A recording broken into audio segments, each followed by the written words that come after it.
6,000 of the Queen's men formed up to face Lord Hightower in the field under the command of Sir Garibald Grey. They fought bravely for a time, but a withering rain of arrows from Lord Ormond's archers thinned their ranks, and a thunderous charge by his heavy horse broke them, sending the survivors running back toward the town walls. There, Red Rob Rivers and his bowmen stood, covering the retreat with their own longbows. When most of the survivors were safe inside their gates, Roddy the Ruin and his winter wolves sallied forth from a postern gate, screaming their terrifying northern war cries as they swept around the left flank of the attackers. In the chaos that ensued, the Northmen fought their way through 10 times their own number to where Lord Ormond Hightower sat his warhorse beneath King Aegon's golden dragon and the banners of Oldtown and the Hightower. As the singers tell it, Lord Roderick was bloody from head to heel as he came on, with splintered shield and cracked helm, yet so drunk with battle that he did not even seem to feel his wounds. We ended our last episode with Cersei's famous "you win or you die" line spoken to Ned Stark. But here in the Dance of the Dragons, the Winter's Wolves show us a different attitude. To them, it's more a case of you win and you die, or you win when you die, as long as it's in battle with dead foes about, that is. Roddy the Ruin is Lord of Barrowton, but he shares the sentiment, as all Northerners do, of their liege lord. Winter is coming. From them, there is an acceptance of the inevitability of death, paired with the willpower to see it through on one's own terms, in battle with dead foes about, that is. There is indeed no middle ground when facing a foe like the Winter's Wolves. At the beginning of A Game of Thrones, Ned Stark speaks to Bran about the execution of Garrett, the Night's Watch deserter. No man is more dangerous. The deserter knows his life is forfeit if he is taken, so he will not flinch from any crime, no matter how vile. Several characters portrayed in this joint episode, this chapter of the Dance of the Dragons, will challenge the notion laid out by Ned Stark while simultaneously proving him right. For today, we'll see many examples of crimes quite vile, and the perpetrators will indeed not flinch, nor will they be deserters, though many will be something else. The cousin of the deserter is the turncloak.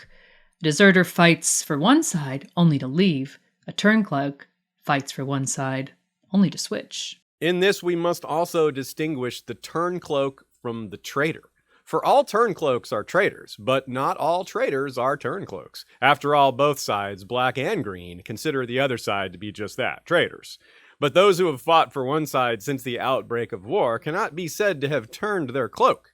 A turncloak, like a deserter, knows they cannot fall into enemy hands, for their life is forfeit. Worse, the punishments exacted on turncloaks tend to be among the most gruesome we ever see. Death in battle is generally preferable to death by torture. In the time before a battle starts, the turncloak is more dangerous than the deserter, for the turncloak can stab you in the back at a key moment, while a deserter simply runs away. A deserter may leave you exposed, but a turncloak leaves you exposed and exploits the new weakness in one swift stroke. When the time comes to actually cross swords during a battle, you'd rather face a turncloak than one of the Winter's Wolves, and not just because beating a turncloak would be more satisfying, though that surely helps. For the turncloak and the deserter share another motivation, the desire to live. At least some portion of their strength, some measure of their being, is focused on survival. But a Winter's Wolf cares not for such, actively seeking death. To hear them talk of it, they're already dead. Every portion of their strength and every measure of their being is focused on killing. Note that Ned says, knows his life is forfeit. That is the common thread across these similar but differing scenarios. A twist on that idea is when we remove that first word, knows. We're left with someone whose life is forfeit without knowing it.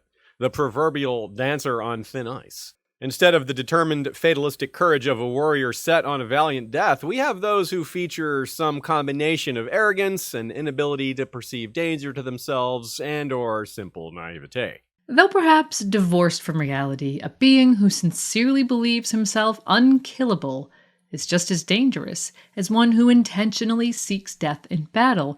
In either case, it's an emphatic expression that death is of no consequence. In this episode, we'll see a number of people put to that decision, whether in battle or otherwise. We'll see courage to extremes, suicidal last charges to win glory, and noble suicides to win mercy for friends and family, sacrificing oneself to give others a chance, as Ned uses his last effort for Sansa. Those who are about to die are united in that same goal, wanting to sell that last breath as dearly as possible. Hello and welcome to this fourth installment of the Dance of the Dragon series, a joint production of Radio Westeros and History of Westeros. When we left off last time, both Dragonstone and King's Landing had fallen to the other side, but many of those fighting in the war would only learn of it much later, or not at all, for many would die before that news reached them. Daemon and Aemond were set to face off in the Riverlands, while the Green Army in the south was moving inexorably north. Rhaenyra might have felt she was on the brink of victory, seated on the Iron Throne as she was. But with so many loose ends, perhaps it's no surprise things began to unravel, or should we say, fall apart. That's a theme that will resonate throughout today's episode, which is the longest in the series to date and is full of war, mayhem, betrayal, and of course, dragons. Though there are fewer of those with each installment. But before we continue, let's start as always by giving thanks to our patrons. Visit patreon.com/Radio Westeros and patreon.com/History of Westeros to find out how you can support our work too. Flaming Lightbringer patron TJ Harrington, Dragonsteel patron Peter, Pale as Milk Glass patrons Daniel, Joel 1, the Three-Eyed Bro, Chris B, the Song of Ice, Seth, Kelly, Laura, Sister Winter, Pepper, Multude, Scotty, John Wergarian, and B-Word, Queen Beyond the Wall, and Mr. Red J, the red shirt in black. History of Westeros, First Sword, Jeff Gnarly the Long Snapper, and the Dragon Riders, Talanis the Talon, King of Gagassos, Rider of Telarius, a red dragon with scales, horns, and talons of midnight black, and Hunter of House Blackcloud, the Storm Runner, King of the Sky, Rider of Hurricanecon, the Windworm, a dragon with scales of brilliant platinum silver, horns, claws, and fangs of pure white, and eyes the colors of diamonds of fire. Things fall apart. Turning and turning in the widening gyre, the falcon cannot hear the falconer. Things fall apart, the center cannot hold, mere anarchy is loosed upon the world. The blood-dimmed tide is loosed, and everywhere the ceremony of innocence is drowned. The best lack all conviction, while the worst are full of passionate intensity. We love to start episodes with quotes, and this joint series on the Dance of the Dragons has so far featured real-world history to kick us off. Here the two ideas meet with this portion of the poem The Second Coming by William Butler Yeats, a poem written in 1919 in the aftermath of one of the bloodiest wars in European history and at the dawn of Ireland's hard-won independence from Britain, one of the numerous trigger points leading to the disintegration of the once mighty British Empire. The themes of the poem resonate with the chaos that grips a land at war where things are going badly. Let's go through it line by line to start off. Turning and turning in the widening gyre, the falcon cannot hear the falconer. Think of how a breakdown in communication can lead to disaster for an army. What good are orders issued to an army that cannot hear those orders? Or if the orders are too late? Or, more specifically for the dance, when army and dragon are separated. Next is Things Fall Apart, the center cannot hold. Things Fall Apart was used by author Chinua Achebe for the title of his debut novel. He didn't simply borrow the title, he was inspired by the poem itself, perhaps in part because it speaks so well to aspects of human nature that pervade all cultures and times. The novel was groundbreaking in that it gave English speakers a perspective on colonialism from the perspective of a particular African tribe, whereas the overwhelming standard was to depict events through the eyes of the colonials themselves. As we're used to with The Song of Ice and Fire, though sympathetic in a number of ways, neither the protagonist Okonkwo nor his tribe are glorified. It's a highly masculine society, and great conflict comes from the demands of honor and other demanding and brutal codes of behavior. There is kinslaying, the deaths of innocents, so-called noble suicide, and plenty of old-fashioned greed, lust, pride, etc. You can already see the similarities with the dance just from that description.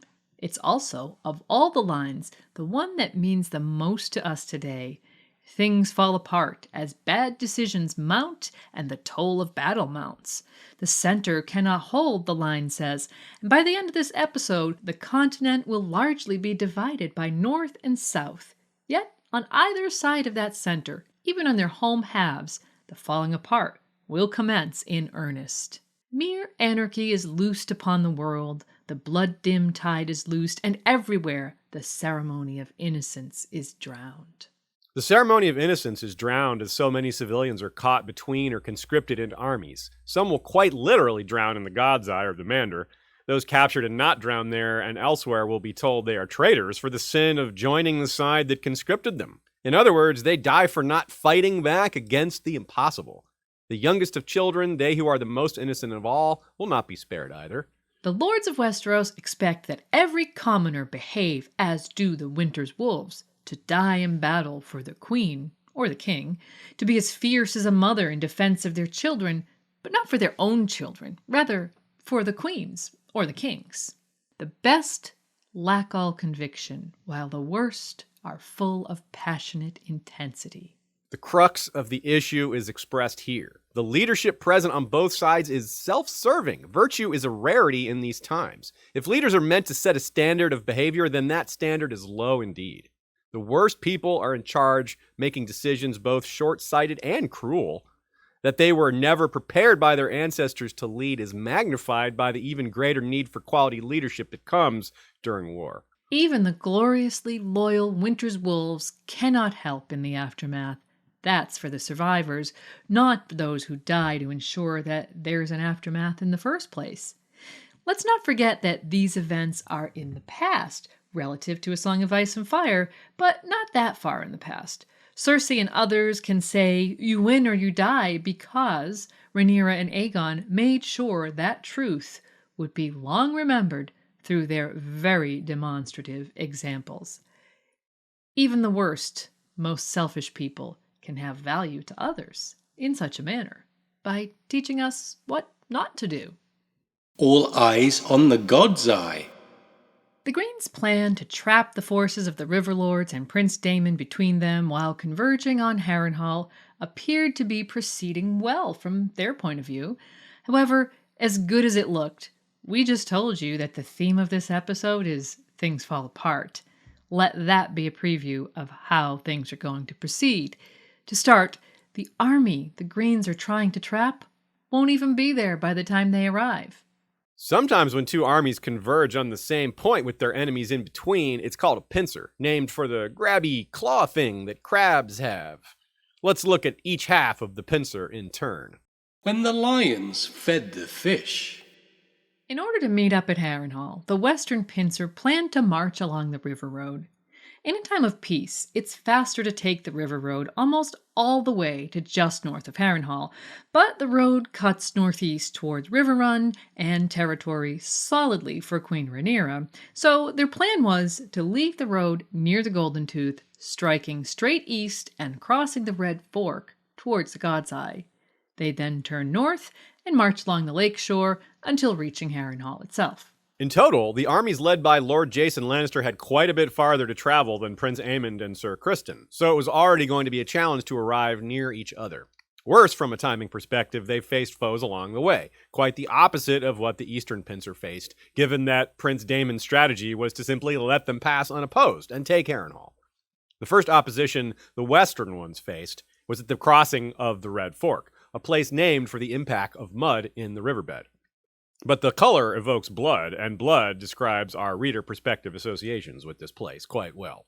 The Red Fork is a very long river, and most of our experience with it is much further north, towards those same regions around River Run that we just described, where both sides of the river are controlled by the Blacks.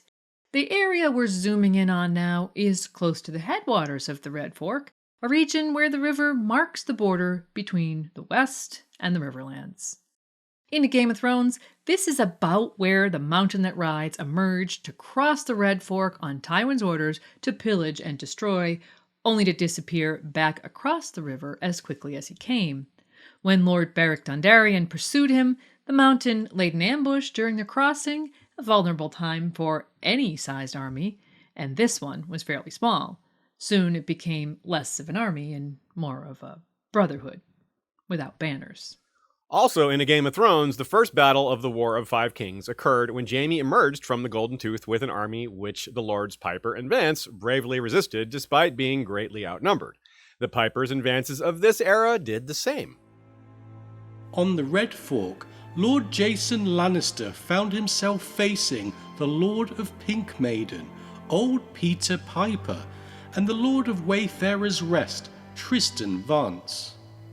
Though the Westermen outnumbered their foes, the Riverlords knew the ground. Thrice the Lannisters tried to force the crossing, and thrice they were driven back.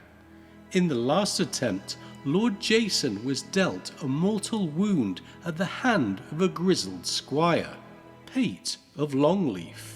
Lord Piper himself knighted the man afterward, dubbing him Longleaf the Lion Slayer. The fourth Lannister attack carried the Fords, however. This time it was Lord Vance who fell, slain by Sir Adrian Tarbeck, who had taken command of the western host.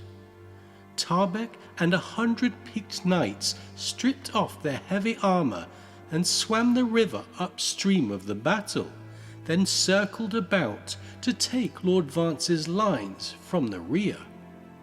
The ranks of the Riverlords shattered, and the Westermen came swarming across the Red Fork by the thousands.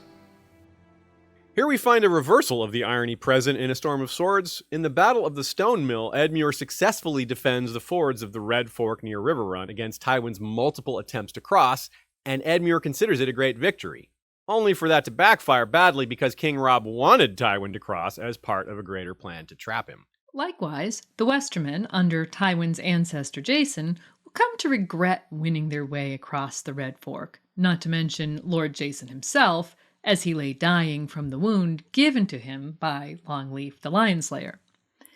Death saved Lord Jason from another embarrassment, very similar to the one Prince Aemond and Sir Criston Cole will face when they find out that King's Landing was taken in their rear, thanks to them leaving it undefended.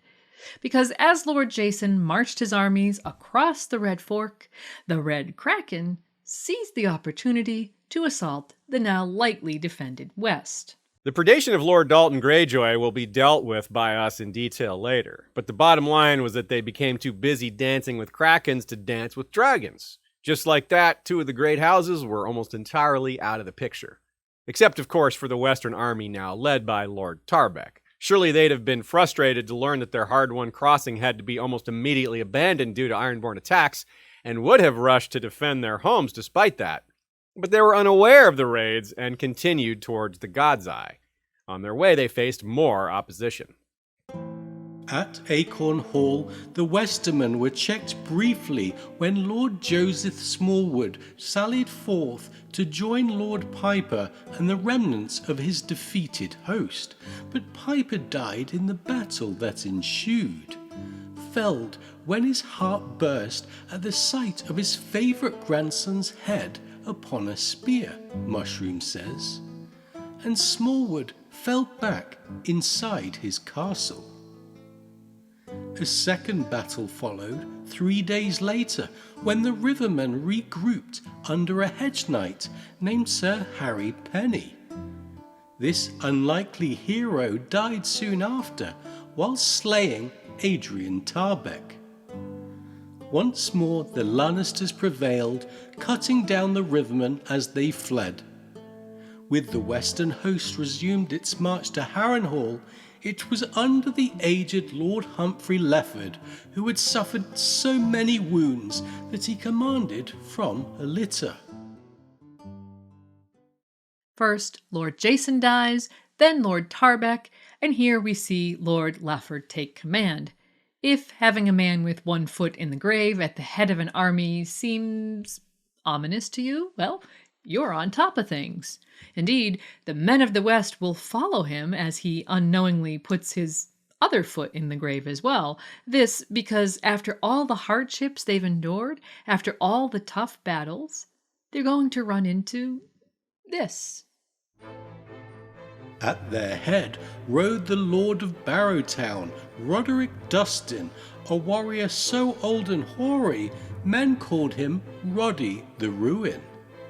His host was made up of grizzled greybeards in old mail and ragged skins, every man a seasoned warrior, every man a horse.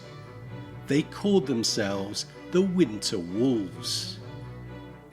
"We have come to die for the Dragon Queen," Lord Roderick announced at the Twins, when Lady Sabbatha Frey rode out to greet them. In other words, men who knowingly, intentionally, put both feet in the grave. Roddy the Ruin and Lady Sabbatha Frey combined forces with Blackwood archers led by Red Rob Rivers and moved south to confront the Westermen. Meanwhile, the survivors of the earlier battles against the Westermen reformed and approached from the north. And so it was that the western pincer heading east found itself in turn caught by a pincer from the north and south. Realizing this, Lord Lefford may or may not have had a chance to strike back west in retreat. It's not clear. However, it is clear that what he did choose was disastrous. He dug in with the lake to his back and tried to send ravens to Prince Aemon. Much like how the Blackfish shot down all of Lord Frey's ravens in Game of Thrones, the Blackwood archers shot down all of Lord Lefford's birds. But unlike Lord Frey, Lord Lefford had no castle to hide in, and thus his plan too was effectively shot down. As he waited for help to arrive to augment his forces, instead, his enemies grew stronger as more and more river lords brought their contingents to the field. Here's where we must remember how much dragons change how wars are fought. With no dragons about, the Queen's forces may have taken a more cautious approach, and Lord Lefford may never have dug in as he did. In a different era, the River Lords and Northmen may have waited for their numbers to grow even larger. But massing too many men in one place could backfire in these times, as a single large dragon unchecked is capable of annihilating and or dispersing an entire army. Let alone what 3 dragons can do to an army, as we saw when Balerion, Meraxes, and Vhagar gave the Field of Fire its name. And though that battle was over a century ago, one of those 3 beasts still lived and was nearby, and they knew it. "Best make an end to these lions before the dragons come," said Roddy the Ruin. The bloodiest land battle of the Dance of the Dragons began the next day with the rising of the sun. In the annals of the Citadel, it is known as the Battle by the Lake Shore, but to those men who lived to tell of it, it was always the fish feed. Attacked from 3 sides, the Westermen were driven back foot by foot into the waters of the God's Eye. Hundreds died there, cut down whilst fighting in the reeds. Hundreds more drowned as they tried to flee. By nightfall, 2,000 men were dead, among them many notables, including Lord Frey, Lord Lefford, Lord Bigglestone, Lord Charlton, Lord Swift, Lord Rain, Sir Clarence Crakehall, and Sir Emery Hill, the bastard of Lannisport. Each Lord of the West to lead the host died in turn, and now there was no Western host at all. And so the crab's pincer fed the fish, and though the God's Eye was well fed by the battle, it would feast again soon. Still wary of Vhagar, The Riverlords didn't advance on Harrenhal, but stayed close by to deny supplies to the castle while waiting to see what the Kinslayer and the Kingmaker would do next. But let's not pass over the fun George had here, in particular with the Riverlords, who are a parade of Easter eggs and jokes.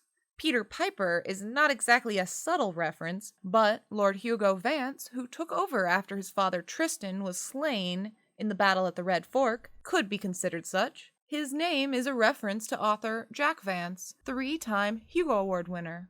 A slaughter of Strongs. Though they faced no armies on the way to Harrenhal, the weather did delay the eastern half of the pincer somewhat. This in turn gave Prince Daemon and Queen Rhaenyra even more time to take and establish themselves at King's Landing. Still unaware of this reversal, Sir Criston Cole led the vanguard towards their goal, meeting only minor opposition near the shore of the God's Eye, but found Harrenhal's gates flung wide open. Aemon's arrogance led him to the wrong conclusion as to why that was the case. He reached Harrenhal a day after Cole, and that night celebrated a great victory. Daemon and his river scum had fled rather than face his wrath, Aemond proclaimed. Small wonder then that when word of the fall of King's Landing reached him, the prince felt thrice the fool. His fury was fearsome to behold. Here's where we have to remember that Prince Aemon has a bit of history with House Strong.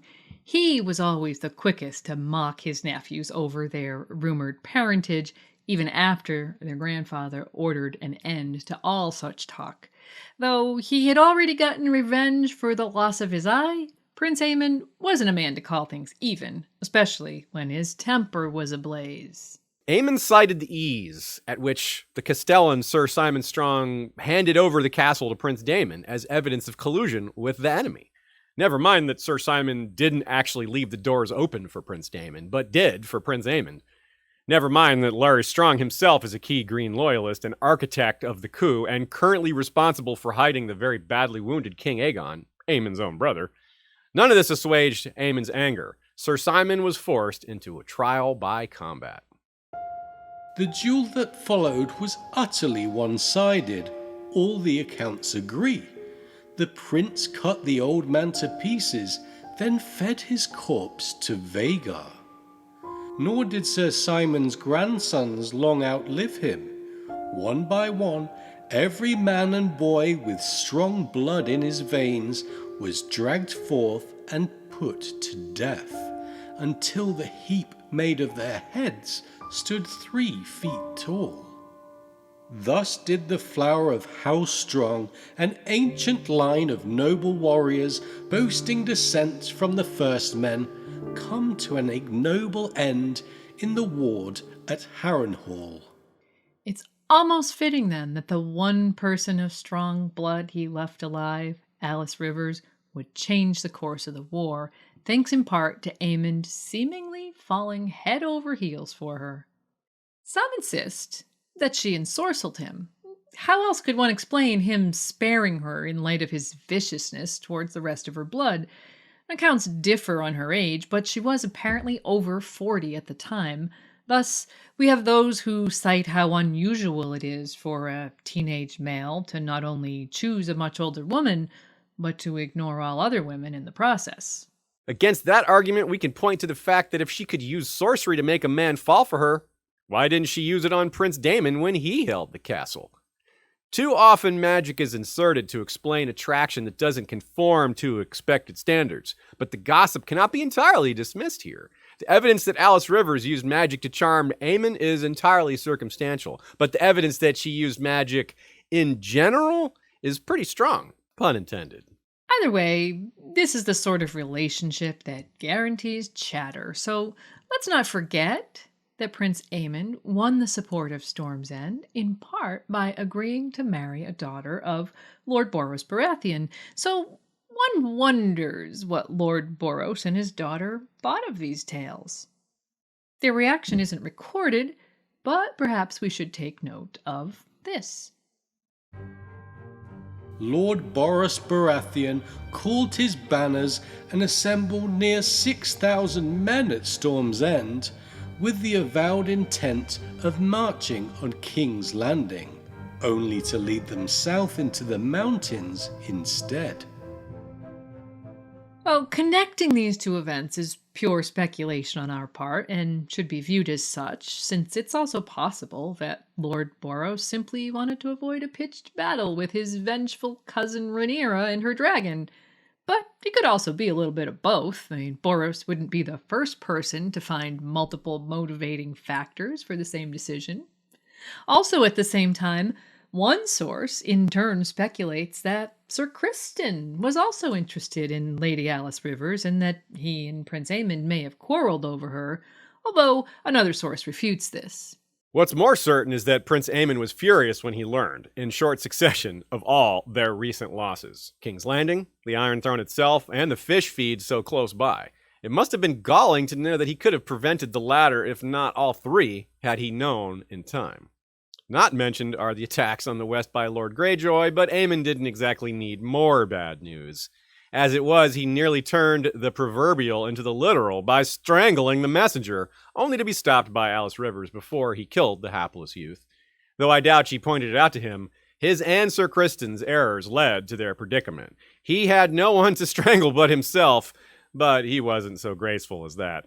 The realization that they had made a huge strategic blunder was compounded by how masterfully Prince Daemon took advantage of it, though we doubt Aemon was willing to face that either.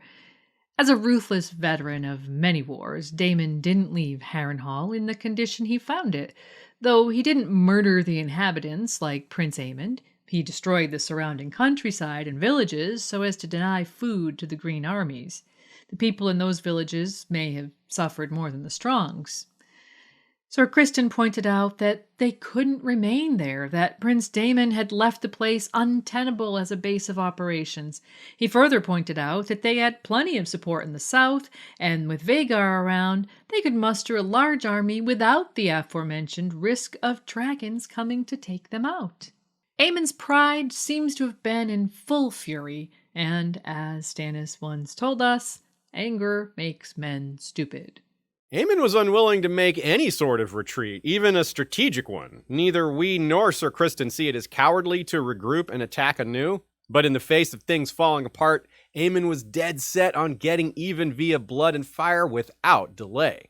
To the prince, even preparation and simple logistics count as cowardice.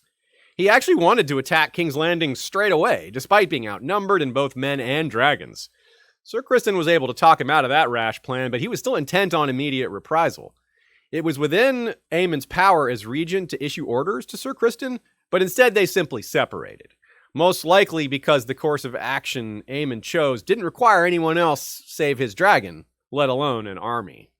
The plan was thus, that Sir Criston would lead the men south, while the prince would use Vhagar to burn the Riverlands, as Aegon and Rhaenys had once used Balerion and Meraxes to burn Dorne. It's similar to the idea behind the trap at Rook's Rest, but instead of the element of surprise at a specific locale, the prince on Vhagar could be anywhere. The problem would be in finding him, and of course there's the matter of actually defeating the huge dragon once you find her. So, Aemon's is a brutal plan, to be sure, short-sighted, but not ineffective. If the queen does nothing, she's no queen at all, as the first duty of whoever sits the Iron Throne is to defend the realm, right? Failing to act as a queen would cost her legitimacy and support, not to mention losing the direct support of those who were directly burned by Vhagar. But Vhagar is the largest of the dragons, and none can match her one-on-one. Rook's Rest almost cost Rhaenyra the loyalty of the sea snake. It showed her and us that responding to a draconic threat insufficiently can be worse than not responding at all. To compound the difficulty, if she sends multiple dragons to deal with Vhagar, she lessens her ability to defend the capital, which is also vital to maintaining her legitimacy. Thus, she is damned if she does and damned if she doesn't. Even though the recent events we've described have all been a rousing success for the Blacks, even with a significant turnabout, Rhaenyra is still in danger of things falling apart. Let's not forget that Prince Aemon derived great joy from cruelty and must have also realized that he would be having a grand time either way as well. If she doesn't come for him, he gets to fly around blowing up castles and villages and such. If she does, then it's Rook's Rest or Storm's End all over again. He may have lost the capital, but that wasn't a lost fight. It was treachery. In his mind, he hasn't actually lost a battle. And we don't know of him being wounded during the war. He knows he's got the biggest dragon in Westeros. He was already a confident man, his courage of the sort that implies he cannot process danger to himself. A bit mad, in other words. But leaving Cole's army without its draconic air support is risky, and while lords left to burn might curse Rhaenyra's inability to defend them, they won't be eager to join Aemon's side either. On the other hand, mutual destruction is very much in the spirit of this Dance of the Dragons.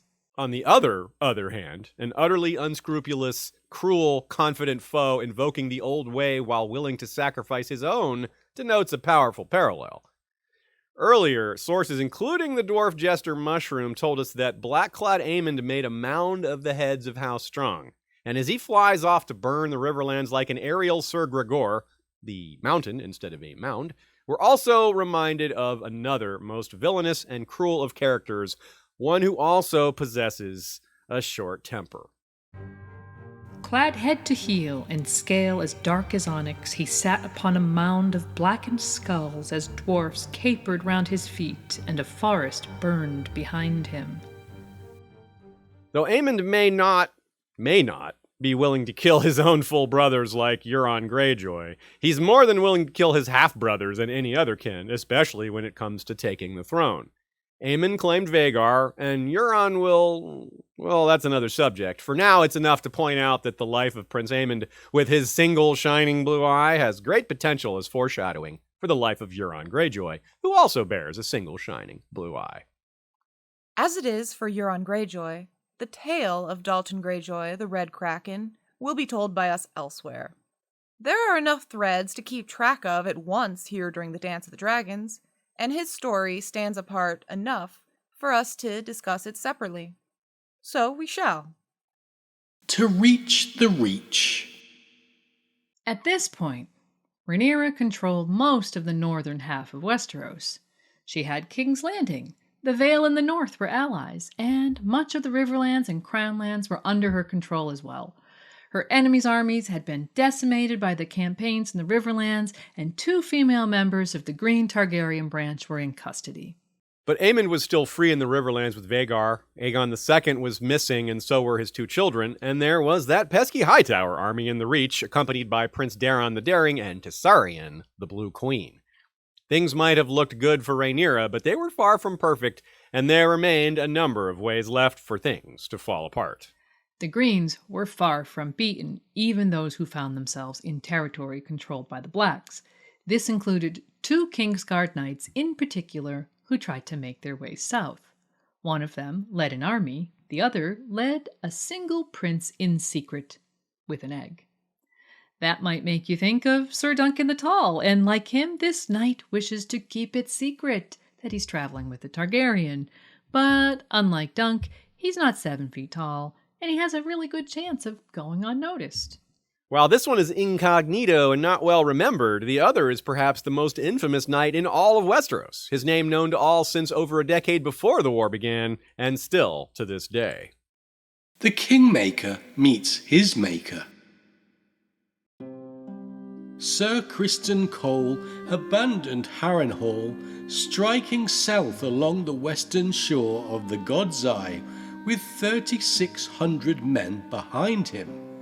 Death, disease, and desertion had thinned the ranks that had ridden forth from King's Landing.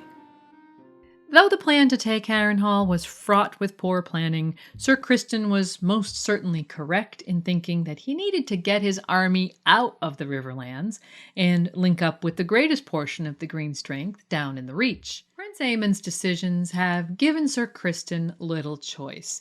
Recall that with Vhagar nearby, no one gave their army much trouble at all. Part of that was because Prince Daemon wanted to encourage them to make the mistake of leaving King's Landing. But the dragon was as much a factor, if not more. But with Vhagar off burninating the countryside, not defending Sir Criston's force, the Riverlords took the initiative. These are lands they've ruled for countless generations, and they know them well. That means taking full advantage of the terrain, knowing where to set traps and how to deny the invaders food and fodder. Note, too, what could potentially be another mistake by the Greens here. The quote tells us he led his army along the western shore of the God's Eye. This is deeper in enemy territory than the eastern side, and worse, it puts them between the Riverlords and the river. Perhaps he was trying to stay as far from King's Landing as possible, so as to avoid his army being destroyed by Caraxes, or perhaps he thought a black army would emerge. As well, he probably exhausted the villages of their food supplies on the march towards Harrenhal on the eastern side, not to mention Prince Daemon's ravaging of the surrounding area. So it may have been simply that he was making the best of a bad situation, that his options were really quite limited. Good strategist or not, the man's ability to win a battle was not to be despised. Once the greatest knight of the realm, his honor may have been tarnished multiple times over the years, but his skill at arms hadn't declined at all. No one wanted to face this man directly in combat, so they didn't. It began with fires. Trees and villages burned all around Sir Criston's line of march, suggesting that perhaps the Blacks were forcing them along a certain route. The Riverlords left death everywhere, corpses of men and animals in wells and streams, making the water undrinkable. Where did all these bodies come from? Another result of choosing the western side of the God's Eye meant passing by where the fish feed had occurred. There was probably no shortage of corpses, even if many were mostly skeletons by this point. And of course, there was a steady supply of new dead. 4 days out of Harrenhal, the attacks began. Archers hid amongst the trees, picking off outriders and stragglers with their longbows. Men died, men fell behind the rearguard and were never seen again. Men fled, abandoning their shields and spears to fade into the woods. Men went over to the enemy. Ambushes and night attacks and denial of supplies are standard and recurring features of war. Grisly displays to reduce morale are nothing new either. But the Riverlords deserve a laurel for morbid originality this time. In a display that would make the best haunted house designers green with envy, the Riverlords pulled off a ghastly plan to further demoralize the Green Army. They took more corpses and sat them around tables, as if at a feast, as if everyone had died during said feast and no one ever cleaned it up. They say that when life gives you lemons, make lemonade. Here, I suppose it's more a case of if death gives you corpses, set the table. The notion of a forest full of lurking hidden watchers and ambushes by bowshot casts our mind back to ancient times when the land still belonged to the children of the forest, and the notion of dead men at their command, well, that gives us other ideas too. Instead of the Greens, it was Garth Greenhand, and the order named for him. As well, it could foreshadow the armies of winter, making their way to the Riverlands. Instead of the undead, this is the undead. But back in current times, this display was a mocking reminder of the fish feed and the fates of their friends. Some may have even recognized the occasional corpse through some distinct marking or another. An awful way to find out an acquaintance has passed. Just awful in general, really. But soldiers see much death on campaign, and they trudged onward. Yet this too was anticipated. As they became accustomed to such scenes, the trap tightened. In the village commons at Crossed Elms, another of the ghastly feasts was found. Familiar with such sights by now, Sir Criston's outriders grimaced and rode past, paying no heed to the rotting dead, until the corpses sprang up and fell upon them. A dozen died before they realized it had all been a ploy, the work, as was learned later, of a mere sellsword in the service of Lord Vance, a former mummer called Black Trombo.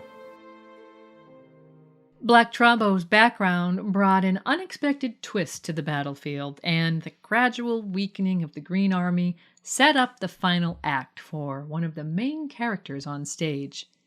Escaping from the horrors of the forest, they struck out overland towards the Blackwater, but their route was predictable, if not revealed to the Riverlords via the aforementioned deserters from the Kingmaker's forces. So it wasn't long before they found themselves effectively surrounded and cut off by a numerically superior foe. Not just that, the Blacks hadn't just marched through a hellish landscape with little to eat, so there really wasn't a single advantage held by the Greens here. The Kingmaker is said to have understood that this was the end, referring to the enemy army as our death to one of his squires. He made an attempt to parley, which was accepted by Longleaf the Lion-Slayer, Garibald Grey, and Roddy the Ruin. He offered to surrender. The three of them rejected him soundly. Perhaps they wanted it heard across the realm that the mighty Kingmaker wasn't just a corpse, but defeated on the battlefield. Such a deed would ring loudly across the realm, not to mention the Winter Wolves remained dead set on dying in battle, which one can't achieve by accepting surrenders. Still, no one was terribly excited about crossing swords with Sir Criston directly, and no one did. Red Rob Rivers dropped him from a distance, apparently doing so after Cole drew his sword, which is a big faux pas during a parley. It's a curious moment and a huge breach of etiquette. Recall in A Feast for Crows that Littlefinger bribed Sir Lyn Corbray to breach a parley by doing just that, drawing his sword, causing a huge uproar among the other lords present. Normally, if surrender isn't accepted, the two sides cease negotiations and head off to prepare for battle. They don't simply attack each other right then and there at the negotiating table. One of the best examples is Renly versus Stannis at Storm's End. The battle never actually happened, of course, but when talks broke down, they went back to their armies after agreeing to fight at dawn. Here, however, Cole didn't go back to his army. He drew his sword the moment the surrender was rejected. In response, we're told the arrows flew at a signal, as if they expected Cole to try something, or were at least wary. After all, Cole's reputation preceded him. This was a man known to be tricky, having planned the trap at Rook's Rest, and even more so, the darkly cunning Cargill twin assassination plot. He also apparently slew Lord Beesbury in council just before the war broke out, so this isn't a man with a lot of scruples about when and where honor should be upheld. Sticking with the example of Stannis and Renly, again, that battle never happened because Renly was assassinated. Cole may have been of a similar mind, using the parley as a means to get close to the Black commanders as a last-ditch effort, hoping to kill them while their guard was down. He's certainly not above such a plan. That's what the Dornish will do to King Daeron I 30 years after this, using negotiation as a cover for an assassination. Dishonorable? Perhaps, but it was that or submit to conquest. Cole knew he was doomed here and may have decided to take the only chance he saw. So in this case, was Cole drawing his sword as a sign of a last-ditch subterfuge or a simple last stand? You decide. Either way, dangerous until the very end, he wanted to take a few more foes to hell with him on the way. But the bowmen got there first. A Blackwood bastard on a ridge dropping arrows on the deadliest knight in the realm, one who had started a civil war? Excellent example of history repeating itself quite sneakily. Or rather, Daemon Blackfire and Bloodraven will be the ones repeating history some 60 years after this. Leaderless and already demoralized, the battle that ensued was called the Butcher's Ball because it was so unbalanced. The Black casualties were light, the Greens near absolute. Had Sir Criston made it across the Blackwater, he very likely would have made it the rest of the way, as they'd be mostly clear of the worst of their foes. At this point in our reckoning, the farther south one goes, the more green and less black the territory is. The loss to the Greens was immense. They lacked quality leadership already, and flawed as the Kingmaker was, they didn't have anyone better. He had been famous for 25 plus years, a Knight of the Kingsguard for 24, Lord Commander for 18, Hand for, well, not very long. Perhaps no Kingsguard Knight caused the deaths of as many as Sir Criston. Longleaf the Lion Slayer supposedly said, "There's tens of thousands dead on your account." Compare him to Sir Ryam Redwine, who held all these same titles as well, though not in wartime. Sir Criston grew up admiring and respecting him, perhaps was inspired by him. But while Sir Ryam would approve of Sir Criston Cole the warrior, perhaps even Sir Criston Knight of the Kingsguard, Sir Ryam Redwine would likely not approve of the Kingmaker. The ultimate duty of the Kingsguard is to protect the king and his family, other than straight up killing them all himself, Kingslayer. There's really nothing quite so harmful to a king's family than driving them into a civil war, and during that war, taking direct steps to kill many of them through assassination. In that, there's a strong argument to be made that he is the worst Lord Commander of all time. He proved to be the epitome of what Visenya warned against when she created the Kingsguard after the conquest. She made her point with the point of Dark Sister. It was still dripping with Aegon's cheek blood when she told him that loyalty mattered far more than prowess. Sir Criston is the very picture of that opposite extreme. This was perhaps foreshadowed back on the day Sir Criston's Morning Star rose to knock Dark Sister from Prince Daemon's hand to win the day. Prince Daemon was her unwitting champion that day, but Visenya's wishes for the Kingsguard's values were knocked aside along with the sword she had borne in life. Well, at least she turned out to be right. Recall that Sir Ryam himself was considered an abject failure as Hand, but his failures are not even detailed for us, likely indicating they're nowhere near as scandalous or damaging as Cole's. I suspect just general unfitness for the job rather than ambition or abject corruption. Regardless, Sir Criston wasn't the first Lord Commander to be remembered as a poor hand, and likely won't be the last. In the main story, Sir Barristan the Bold rules Meereen as Queen's Hand in the absence of his liege, and commands her armies in the battle that's playing out there. And we're not the only ones that sounds familiar to. At every turn, Barristan is conscious of the examples of history and is uncomfortable with the role he's playing. Only time will tell how far that parallel will go. Nonetheless, like his main story counterpart, Criston Cole was peerless as a warrior, recognized as the finest of his era on multiple occasions. His reputation was such that few would even face him at all, even at the end. Especially at the end. Turnabout is fair play, they say, and as Cole had done with the head of Meleys the Red Queen, after winning at Rook's Rest, they did to him. In life, he led the Greens with his head held high. In death, he led the Blacks, and his head was held even higher. By someone else, on the tip of a spear. Radio Westeros and History of Westeros are powered by patrons, and it's time for us to take a moment to say thank you to the following. From the depths of Flea Bottom, Lord Ken of House Hammer has declared for Queen Carrie, Fire of the North, who recovered Dark Sister from beyond the wall. A laurel of glory in the name of love to Bud of House Beresford, Knight of Tolkien and Arbiter of Scotch, from Sandy the Dragon, Blood of Queen Daenerys, and Lady of Jameson. A History of Westeros Blood Riders, Kohokohi called Sunpiercer, wielder of a dragonbone bow, Kokavo the Tamer, wielder of the wildfire whip Gehenna, screenwriter Catherine Van Pelt, wielder of Valyrian steel quill, slayer of unoriginal screenplays. The Sellsword Captains, Peter Blaze of the Emerald Isle, Captain of the Weirwood Wanderers, to long lives, quick deaths, cold beer, and warm women. Dagron, Marshal of the Axe, Captain of the Red Tide, Resistance is futile. Chiron Calsbane, Captain of the Stone Shields, the torrent breaks upon the stone. Haema Helminth, Captain of the Whispering Children, dead men tell no secrets. Shepherd, the Shepherd of Essos, all men are sheep before the shepherd, heir to the Whispering Children. Lady Laxara Dazo, the Iron Lily, Master Archer, Castellan of the Summer Island Keep, Arboreal Point, Captain of the all-female Wailing Widows, Women and Children First. Lord Brandon Brewer of Castle Blackroon, Captain of the Shadow Wolves, Our Steel is Cold, Our Vengeance Colder. Black Alex Sand, the Bastard of Spears, leader of the Bermuda Vanguard, Vorian of House Betterfetter, Captain of the Golden Fetters, we face oppression with style. Aegon the Underestimated, Captain of the Clanking Dragons, our clank is clank as clank. Lady Sarah Connolly the Willful. Wit beyond measure is man's greatest treasure. Jenny's patron.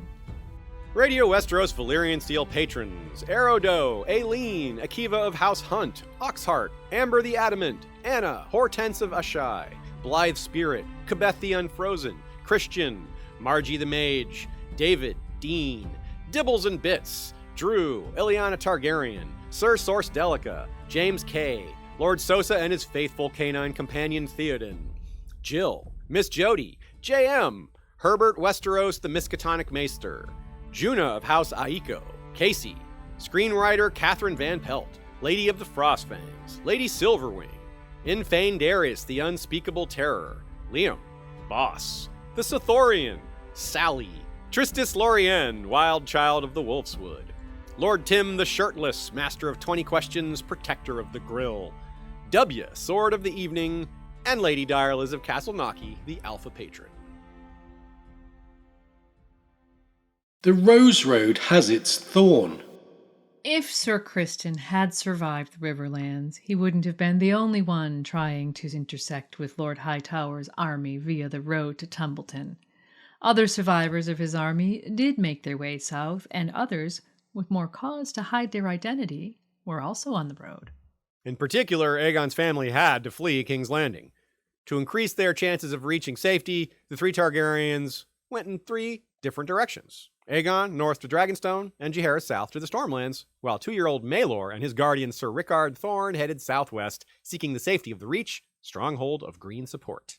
While no one in story is yet aware of it, we know that Aegon II had safely washed ashore on Dragonstone. As well, his daughter, 6-year-old Princess Jaehaera, and her guardian, Sir Willis Fell, would eventually arrive safely at Storm's End without incidents of note. Sir Rickard, however, he surely couldn't have known that his chosen route would take him directly through what would soon become the front of the war, and that to reach the Reach, he'd have to pass directly through the gathering Black Army at Tumbleton, and then share the road with scores of refugees heading south, even as hundreds more headed north, all seeking shelter as the two armies readied for their next encounter.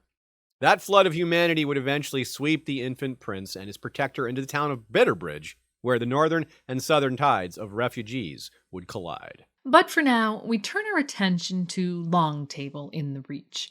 When we last saw the army led by Lord Ormond Hightower and accompanied by Prince Daeron Targaryen and his dragon, they were besieging the seat of House Merryweather, which lay 80 leagues southwest of King's Landing, along the road the Green Army was following to the capital. In the previous episode, we noted that Lord Ormond's army had become a monstrous threat, absorbing its enemies as it marched rather than destroying them. Long Table was held by a Lady Merryweather of unknown first name, who might have been the widow of Lord Merryweather, who had been executed by the Greens the previous year for refusing to forswear his oath to Rhaenyra in favor of Aegon. While the relationship isn't specified, she could have been widow, sister, mother, or some other relative. This Lady Merryweather was the ruler at Long Table, and at first she also stayed true to Queen Rhaenyra, even as her predecessor had done. As the siege stretched on, the steady stream of refugees headed north towards Bitterbridge, which was also held by a widow whose husband had been executed by Aegon II for refusing to swear loyalty to him. More recently, Tom Flowers, the bastard of Bitterbridge, had been one of the Black commanders at the Battle of the Honeywine until he was roasted by Tessarion. This Lady Caswell, seeing her town overrun by desperate small folk and broken men, closed the gates to her castle and would let none enter. But plenty entered the town itself, and those not all from the south. They were refugees on the road from the Riverlands, seeking a place of safety away from armies and dragons, which they surely had yet to find on this southern road, and folk from King's Landing as well, people who sought shelter from what they were certain was the imminent destruction of that city by Dragonflame. And among those travelers from the north came a man walking with a staff, carrying his son on his back, seeking shelter for a night at an inn called the Hogshead. This man might have been better off had he sought the shelter of a hedgerow along the road, for when he bought his berth in the stable with a shiny silver stag, the innkeeper became greedy, and, keeping the man distracted with a mug of ale, sent a servant to search the man's bags.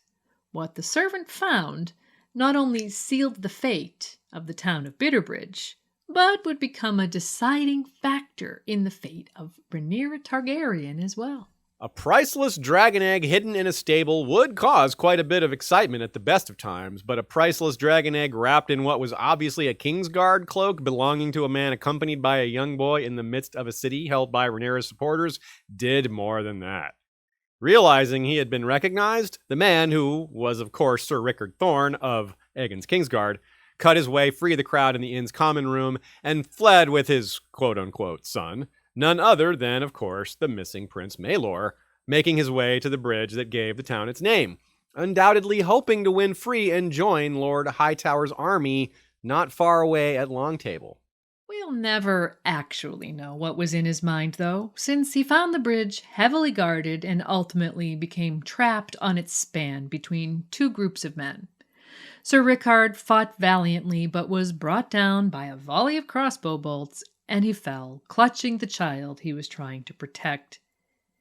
Did Sir Rickard have time to wonder if the boy might have been safer left in King's Landing as Queen Rhaenyra's prisoner? Surely she wouldn't have murdered a mere babe in cold blood. Well, remember that from the Green perspective, Rhaenyra had already done exactly that with the boy's elder brother in the blood and cheese incident. Whatever she could have done with her youngest nephew, however, cannot have compared to what happened to the child after his guardian fell. Every man and woman in the town knew that a huge reward had been offered by the Queen in King's Landing for the return of her brother's son. Her intentions didn't matter a bit in the face of the greed of the mob at Bitterbridge, who fell to arguing over who would take control of the child and thus the reward. Various accounts tell the story of Maelor's fate differently. Mushroom says that a simple and enormous washerwoman called Willow Poundstone tried to claim the boy as her own and held him so tightly that he was crushed to death. Septon Eustace names a butcher of the town who cut the boy into pieces with a cleaver so that the reward could be shared out, while Munkin simply states that the child was torn to pieces by the mob. Lady Caswell and her knights emerged from behind their castle walls, too late to help Maelor. All the widow could do was chase off the mob and send the body of Sir Rickard, accompanied by his young charge's head, the rest of his body being nowhere to be found, to Queen Rhaenyra in King's Landing.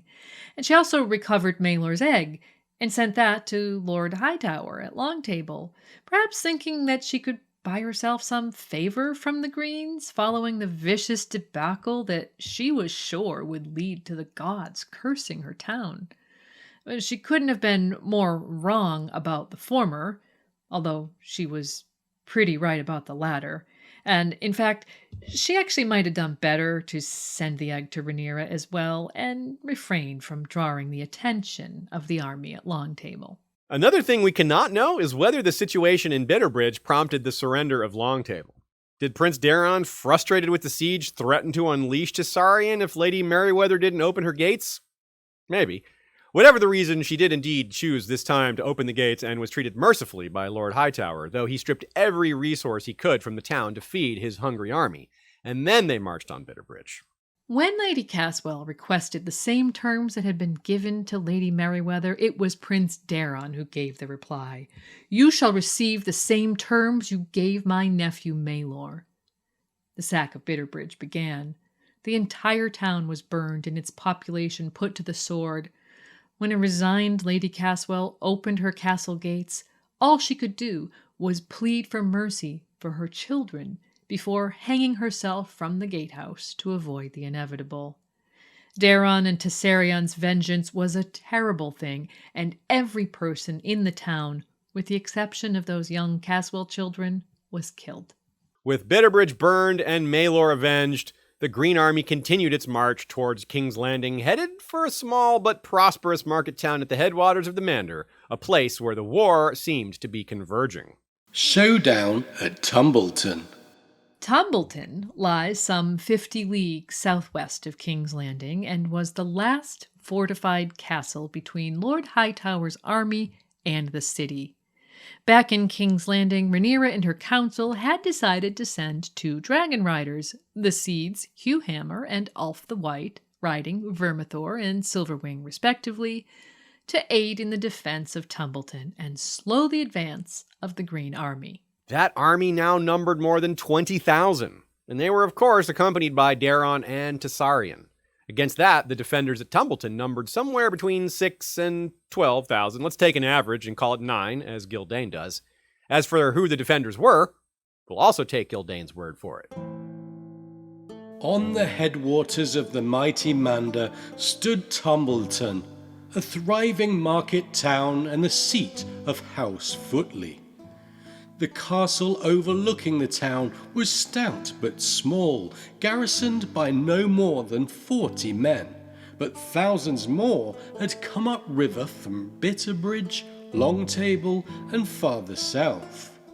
The arrival of a strong force of riverlords swelled their numbers further and stiffened their resolve.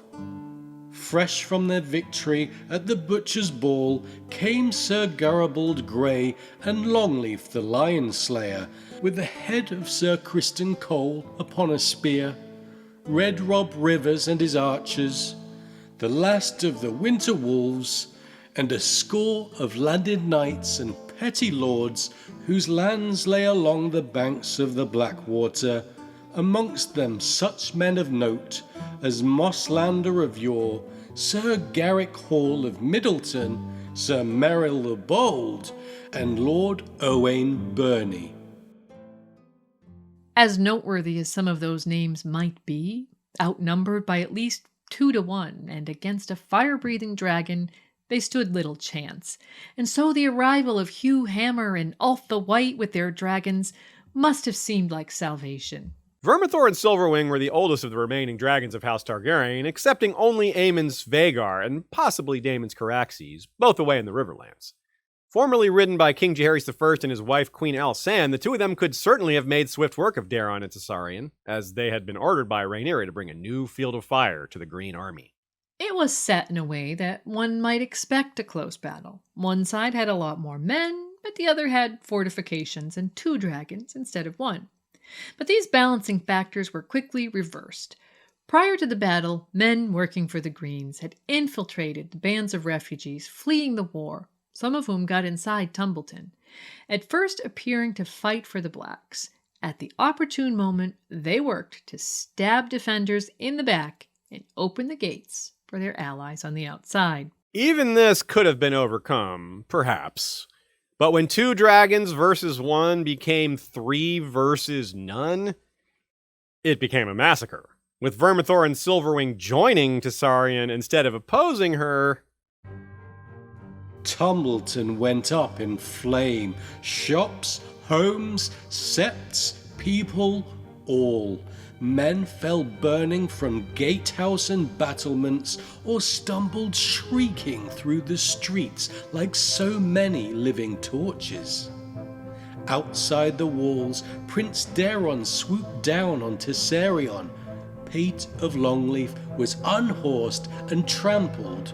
Sir Garibald Grey, pierced by a crossbow bolt, then engulfed by dragon flame.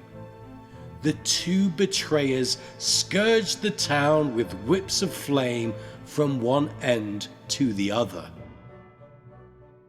We've mentioned a number of times in this series that the riders who had been given control of these dragons were an utterly unknown quantity for the Blacks. Their quality as men was untested except by the battle in the Gullet, where they proved themselves to be capable of burning ships from the air with no green dragon riders to oppose them. They had also proven themselves to be resentful of the relative lack of reward they'd been offered by the Queen. From their perspective, Adam Valerian had been made heir to Driftmark, while Metals had become a particular favorite of the Queen's consort, Prince Daemon.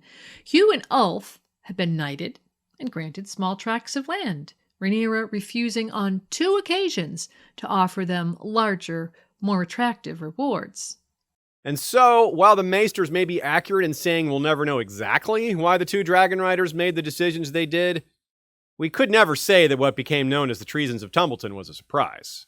Whether it was cowardice, as alleged by Mushroom, or avarice, as suggested by others, or something more nefarious that motivated them, or a combination of all that, the men who would be known forever as the 2 betrayers chose the beginning of the battle at Tumbleton to switch their allegiance. Even though we can't say for certain, it's worth unpacking what the motivating factors for the betrayers might have been.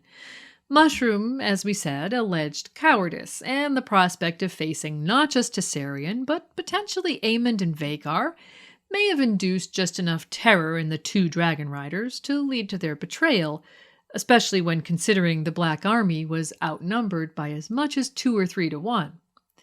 And of course, there are the aforementioned poor rewards offered by Rhaenyra so far. For whatever reason, and classism looms large as a likely scenario, Hugh and Ulf had not been rewarded as they thought they should have been. They hadn't even been rewarded as Prince Daemon thought they should have been. Add in a dose of not feeling fully accepted by the Black leaders. There's that classism again. And it's clear that these two were turncloaks waiting to happen. Now, those two factors alone might seem enough, but what if there was someone in the Red Keep who became aware of the discontent brewing and thought to capitalize on it? Gyldayn puts a name to this possibility, and the name is Larys Strong. No doubt they hoped that King Aegon II might reward them better should they help return the Iron Throne to him.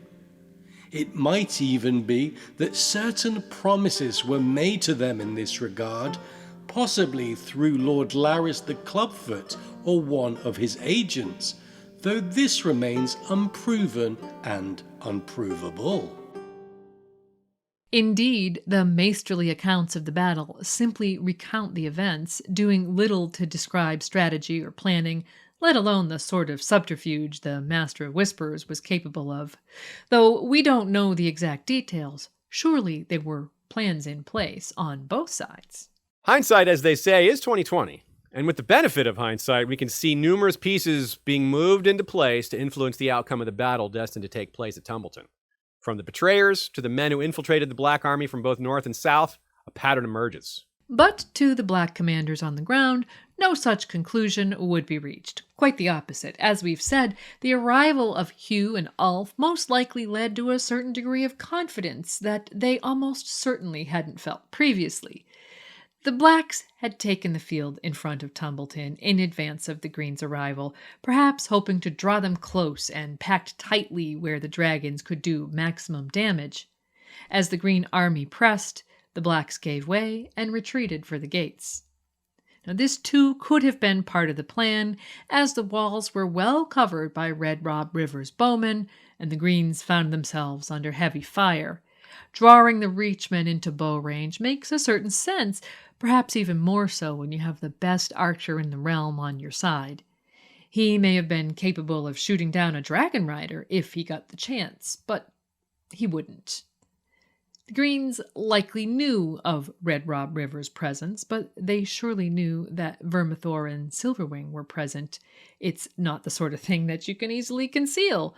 That the Green commanders advanced on Tumbleton without fear, even knowing that they had the disadvantage in dragons, might be because they already had assurance that these problems had been handled. There are other explanations. Maybe the Reachmen were simply too proud to do anything but advance, that they couldn't back down in the face of dragons when the riders were so low-born. But this army of Greens had marched all the way from Old Town with Tessarion.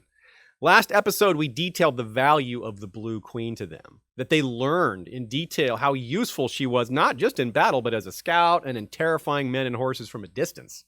Even if these lords of the Reach looked down on Hugh Hammer and Ulf the White, it's difficult to believe someone could ever look down on the threat of Vermithor and Silverwing. At nearly every point in the war, whenever battle is joined, the day is won by the side with more dragons. Prince Daemon, certainly no coward, avoided dragon-on-dragon conflict.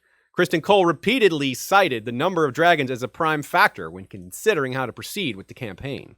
We must strongly consider, then, that as Lord Ormond Hightower ordered his men towards the gates of Tumbleton, he and his officers knew that a series of betrayals would come, that the defenders would be severely and completely undermined.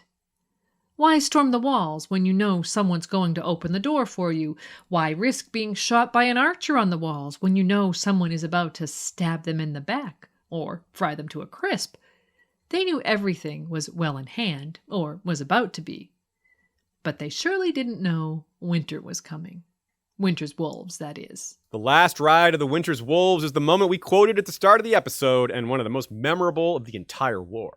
Roddy the Ruin led his men out of Postern Gate to sweep around the left flank of the Greens while screaming their terrible northern war cries. Unlike the fish feed and the butcher's ball, where they were trying to kill as many as possible, this time it was about taking out the leaders. This time, the wolf intended to bite the head off the snake. Sir Brynden Hightower, Lord Ormond's cousin, put himself between the Northman and his liege, taking off the ruined shield arm at the shoulder with one terrible blow of his long axe. Yet the savage Lord of Barrow fought on, slaying both Sir Brynden and Lord Ormond before he died. Lord Hightower's banners toppled, and the townsfolk gave a great cheer, thinking the tide of battle turned. Roddy the Ruin didn't just aim to die in battle, he aimed to take Lord Ormond with him, and unlike Sir Criston, he succeeded. 3 arrows stopped Cole, but even the loss of an arm didn't break the Lord of Barrowton's final charge. His wounds didn't prevent the completion of that final, singularly bloody task. So despite the Greens winning an astonishing and resounding victory, they lost even more of their leadership. The Blacks, on the other hand, lost everyone present, leaders and soldiers both. This was an army that had won several battles of note, with heroic figures emerging, only to be completely wiped out. Again, we can compare this to the other battles they won at the Fish Feed and the Butcher's Ball. Like those, the so-called First Battle of Tumbleton wasn't a typical case where one side loses and retreats to fight another day. The Dance of the Dragons continues to add to its already enormous body count by having yet another result in which an army is utterly annihilated. Worse, though, it wasn't just an army destroyed, but an entire town, as the winners did their worst. The sack that followed was as savage as any in the history of Westeros. Tumbleton, that prosperous market town, was reduced to ash and embers. Thousands burned, and as many died by drowning as they tried to swim the river. Some would later say that they were the fortunate ones, for no mercy was shown to the survivors. This is, perhaps, an unfortunate side effect of the Winter Wolves' song-worthy charge. Without a strong lord to restrain them, even good men can turn to beasts, writes Gildane, and we can't disagree. The army had lost very little, except for its leaders. So, a maximum number of victorious Greens set about drunkenly looting, torturing, and all around doing their worst to the town as it burned around them. We don't know the character of Lord Ormond Hightower particularly well, but it is possible he would have kept his men under better control than that. Or not. He may not have had strong feelings on the matter. Now, men like the 2 betrayers and Lord Borny, one of the men who opened the gates from the inside, were in charge. And that's not good for anyone. Another sign of things falling apart. The only silver lining for the Blacks was that the Greens were too busy pillaging to be a threat for the moment. The army that could have marched on King's Landing was instead gorging itself on civilians. The few leaders that tried to stop the worst were unsuccessful, overwhelmed, and outnumbered. Recall again these words and the theme of our episode. The ceremony of innocence is drowned. The best lack all conviction, while the worst are full of passionate intensity. Meanwhile, in King's Landing, As Tumbleton is not far, it wasn't long before Rhaenyra heard the terrible news. She ordered the city gates closed so that no turncloaks could enter the city incognito as they did at Tumbleton. Then, with anger and fear fresh on their minds, thanks to the 2 betrayers, her council fell to debating the loyalty of the remaining 2 dragon seeds. With Lord Bartimos Celtigar, the master of coin, falling back on that old Westerosi maxim, bastards are treacherous by nature, the scales began to tip against Nettles and Adam Velaryon. Lord Celtigar was supported by the commander of the City Watch and the Lord Commander of the Queen's Guard in suggesting that Adam and Nettles, who wasn't even present, be seized and imprisoned preemptively in order to avoid any further betrayals that would lead to the enemy gaining more dragons. The concern was real. Against the 3 dragons now supporting the Green's army, Tessarion, Vermithor, and Silverwing, King's Landing only had Rhaenyra's Syrax, Prince Joffrey's Tyraxes, Morgul, Shrykos, and Dreamfire, all bound to Greens and not to be considered as part of any defense, and Adam Valerian's Seasmoke. Since Joffrey and Tyraxes were also not to be considered as defenders due to Rhaenyra's fear of losing another son, the count truly stood at 2 against 3. If Adam should prove false, it could be 4 against 1, and thus her counselors played upon Rhaenyra's fears. Only Corlys Velaryon, Adam's father, or grandfather, depending on which story you believe, and Grand Maester Girardi spoke in defense of Adam Velaryon and Nettles. The Grand Maester said that they had no proof of any disloyalty on the parts of Nettles and Sir Adam. The path of wisdom was to seek such proof before making any judgments. Lord Corlys went much further, declaring that Sir Adam and his brother Alyn were true Velaryons, worthy heirs to Driftmark. As for the girl, though she might be dirty and ill-favoured, she had fought valiantly in the Battle of the Gullet. In spite of the fact that Fire and Blood tells us that Rhaenyra had come to expect treachery from everyone around her, the moderation of the Sea Snake and Gerardus might have prevailed had the Queen not summoned Lady Misery and requested her opinion. And now, the tangled sexual history of Daemon Targaryen almost certainly had an impact. His history with Mysaria of Lys is well known, and we've mentioned that they may have resumed their relationship when she returned to King's Landing to serve his wife. But there were also persistent rumors about him and Nettles, though as we mentioned in a previous installment, she might just easily have been his natural daughter as his lover. However, Lady Misery seemed certain of her conclusion, and as Mistress of Whispers, it would surely have carried a lot of weight with Rhaenyra. The girl has already betrayed you, my queen. Even now she shares your husband's bed, and soon enough she will have his bastard in her belly. We have to wonder if Mysaria was truly convinced of this fact, or if she merely suspected it, as so many others did.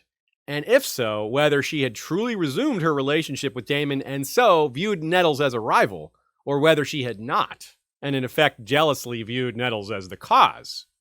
In either case, we think this was a prime opportunity for Lady Misery to rid herself of the girl. Her words certainly had effect on the Queen, and upon the hopes of the Blacks. And this may actually be the heart of Mysaria's intent. Remember that it was Rhaenyra's father who had banished the pregnant Mysaria from Dragonstone, leading to her miscarrying Daemon's child on the journey to Essos all those years ago. For someone as cunning and callous as Lady Misery, perhaps sowing seeds of discontent inside Daemon and Rhaenyra's family was the vengeance she desired. If so, it would seem she was successful. The Queen, with her heart now hardened against all betrayers and potential betrayers, ordered the arrest of Adam Valerian and the immediate execution of the girl Nettles via a secret message to be sent to Lord Mooton at Maidenpool, where Daemon had based himself. While the seeds had now been sown for further tragedy, the fate of Nettles and Daemon will be left for another day. On that day in King's Landing, however, Adam Valerian was forewarned and so escaped the dragon pit with Seasmoke before Luther Largent and his gold cloaks were able to make their arrest. Certain that it was Lord Corlys that had warned his heir, Largent then returned to the Red Keep, where he found the Sea Snake in the Tower of the Hand and had him arrested, beaten, and thrown in the Black Cells. Rhaenyra, content as she was to see her former father-in-law, Hand, commander of her navy, and main supporter summarily tossed in a dungeon, remained unconvinced that Maester Girardus had taken no part in the betrayal. But in the face of his denials and bearing in mind his long and leal service to her, she contented herself with yet another fateful decision. He was banished back to Dragonstone, for she could not forget that he had defended both Adam Valerian and Nettles. There's a good reason they call paranoia the destroyer. Fear is the mind killer. The situation in King's Landing was grim. With the gates closed against possible spies and turncloaks, the city's inhabitants were unable to leave to seek safety. Many became convinced that a firestorm of dragon versus dragon was inevitable and that the city would burn and suffer as Tumbleton had. Some hid themselves and their belongings in cellars and pits, many of which had been dug as Rhaenyra and her dragon riders took control of the city. Still more sought solace in taverns and brothels, while others turned to prayer. It was the group who thought to seek help from the divine that enabled one of the most dangerous situations to arise from Rhaenyra's choices regarding the betrayers.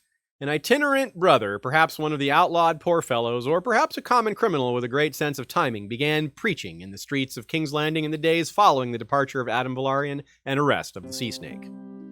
A barefoot scarecrow of a man in a hair shirt and rough-spun breeches, filthy and unwashed and smelling of the sty, with a begging bowl hung around his neck on a leather thong. A thief he had been, for where his right hand should have been was only a stump covered by ragged leather. He was known only as the Shepherd, and his sermons delivered in Cobbler's Square called for the destruction of Rhaenyra and her dragons. His followers would grow to number in the thousands, and his message was not just death to the Blacks. He spoke against all things Valyrian, the entirety of House Targaryen, and every single dragon in Westeros. His deranged fulminating would soon climax in some of the darkest days of the conflict for the Blacks and the citizens of King's Landing. And the days were indeed dark in King's Landing during Rhaenyra's occupation in 130. In our last episode, we mentioned the unpopularity of her Master of Coin, Lord Bartimus Celtigar, and the taxes he levied in the name of his queen. Not only did he tax the inhabitants and business owners inside the city, but he levied new tolls and fees upon all the merchants and traders who had been stranded at the city's docks when the Velaryon fleet closed the gullet. Though all could prove they had already paid their dues, Celtigar's position was that those payments had been made to the Greens and, quote, paying coin to the usurper is proof of naught but treason. Any who would not or could not pay were arrested, their ships and cargoes seized. Lord Celtigar also decided to make a profit from the executions of rebels and traitors, of which there were many. Such executions, he had decreed, would henceforth be held in the dragon pit, with the corpses being fed to the queen's dragons. Citizens were welcome to view these events, but the cost of admission would be 3 pennies. And then, in the aftermath of Adam Velaryon's escape from the city, Lord Celtigar also suggested a tax on any child born out of wedlock. The so-called bastard tax would raise needed funds for the crown, while presumably, or maybe hopefully in his view, ending what he saw as the stain of bastardy. But Rhaenyra never had the chance to approve this last suggestion, because the arrest of her hand and kinsman Corlys Velaryon was having the completely understandable effect of his supporters abandoning her in droves. Many escaped the city to head back to Driftmark, while still others joined the Shepherd's supporters in Cobbler's Square. Worse still was the pair of sworn swords who attempted to fight their way into the Black Cells to rescue their lord. Though that plot was foiled by Lady Misery, it could only underline the fact that Rhaenyra's coalition was falling apart. And the day that the would-be rescuers were executed at the Red Keep, yet another horror would be visited upon House Targaryen. While the 2 men were executed at dawn, at sunset the same day, Helena Targaryen, sister and wife to Aegon the Elder and half-sister to Rhaenyra, threw herself from the window of the apartment she had been confined to in Maegor's Holdfast, perishing on the spikes that lined the dry moat below. We mentioned in the last episode that Helena and her mother had been taken captive when Rhaenyra took the city. Alicent had remained defiant even as her father was executed for treason. On one occasion, she had pleaded with her stepdaughter to divide the realm with her half-brother to avoid further bloodshed. Rhaenyra had flatly refused, telling her stepmother, Your sons might have had places of honor at my court if they had kept faith, but they sought to rob me of my birthright, and the blood of my sweet sons is on their hands. As if Rhaenyra's obvious thirst for vengeance wasn't enough, Alicent apparently made the extremely unwise reply, Bastard blood, shed at war. My son's sons were innocent boys, cruelly murdered. How many more must die to slake your thirst for vengeance? Rhaenyra's sensitivity to the claim that her Velaryon sons were bastards was certainly nothing new, and so perhaps her reply, "Speak again of bastardy, and I will have your tongue torn out," was understandable. And it was certainly predictable. After all, her own father, Alicent's late husband, had once made a similar decree, from which his own family was explicitly not excluded. It was the aftermath of this incident that one of Mushroom's more prurient tales relates. While Munkin leaves the story at Rhaenyra's unfulfilled threat, Mushroom claims that Rhaenyra would have had Alicent's tongue torn out then and there had not Lady Misery suggested another, more fitting punishment. According to Mushroom, Alicent and her daughter Helena would be taken to a brothel in the city and there sold for the price of 1 gold dragon for the mother and 3 for the daughter, to any man with coin to pay. Mysaria's brutal suggestion was, "Let them remain there until they are with child. They speak of bastards so freely. Let them each have one of their very own." While few put much, if any, stock in the story of the brothel queens, we cannot deny that many of Mushroom's tales, shocking as they are, seem to have grains of truth in them. Do we believe that Rhaenyra sold her stepmother and half-sister to anyone who could pay the price? The sordid story seems to have originated in King's Landing around this time, though according to Gildane, it's possible it was a later invention that sought to justify other brutalities committed by Aegon II. However, it cannot be denied that poor Helena, whose mind had been disturbed, if not altogether broken, by the death of her son Jaehaerys at the hands of Blood and Cheese, died of apparent suicide mere weeks after being taken captive by her half-sister Rhaenyra. Others said it was simply the sight of the 2 Valyrian knights being executed that led to her despair. This makes little sense, as Rhaenyra executing her own followers would hardly be cause for despair to the Greens. Still others said that Mysaria chose that day to inform Helena of the death of her son Maelor, perhaps hoping for such an outcome from the obviously fragile Helena. Whatever the truth of the matter, on the day after her death, rumors began to circulate in King's Landing that she had been thrown to her death by agents of the Queen, murdered by her sister out of spite because Prince Daeron and his dragons were approaching, and Rhaenyra wished to deny her half-sister the joy of being rescued. This was in spite of the fact that the accused murderer, the commander of the Goldcloaks, Sir Luther Largent, was across the city with his men and nowhere near Maegor's at the time of Helena's death. It was the shepherd who loudly repeated this rumor to the people of King's Landing, though Mushroom asserts that Aegon's master of whisperers, Larys Strong, had originated the idea from some hidden lair inside the city.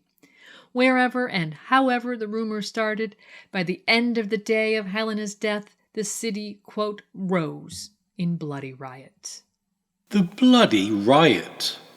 It began in Flea Bottom, but as the chaos spread, the shepherd continued to preach his vision of apocalypse. The stranger was coming to King's Landing, he claimed, bearing a doom that would cleanse the city of sin and of demons, undoubtedly the dragons and their Targaryen masters against whom he railed. And for Lord Bartimus Celtigar and his son, the stranger did indeed arrive, as rioters broke into their lightly guarded manse and killed them both. When the crowd in Cobbler Square reached 10,000 strong, Sir Luther Largent led 500 gold cloaks into the city, where they formed a shield wall and set about trying to sweep the rioters from the streets.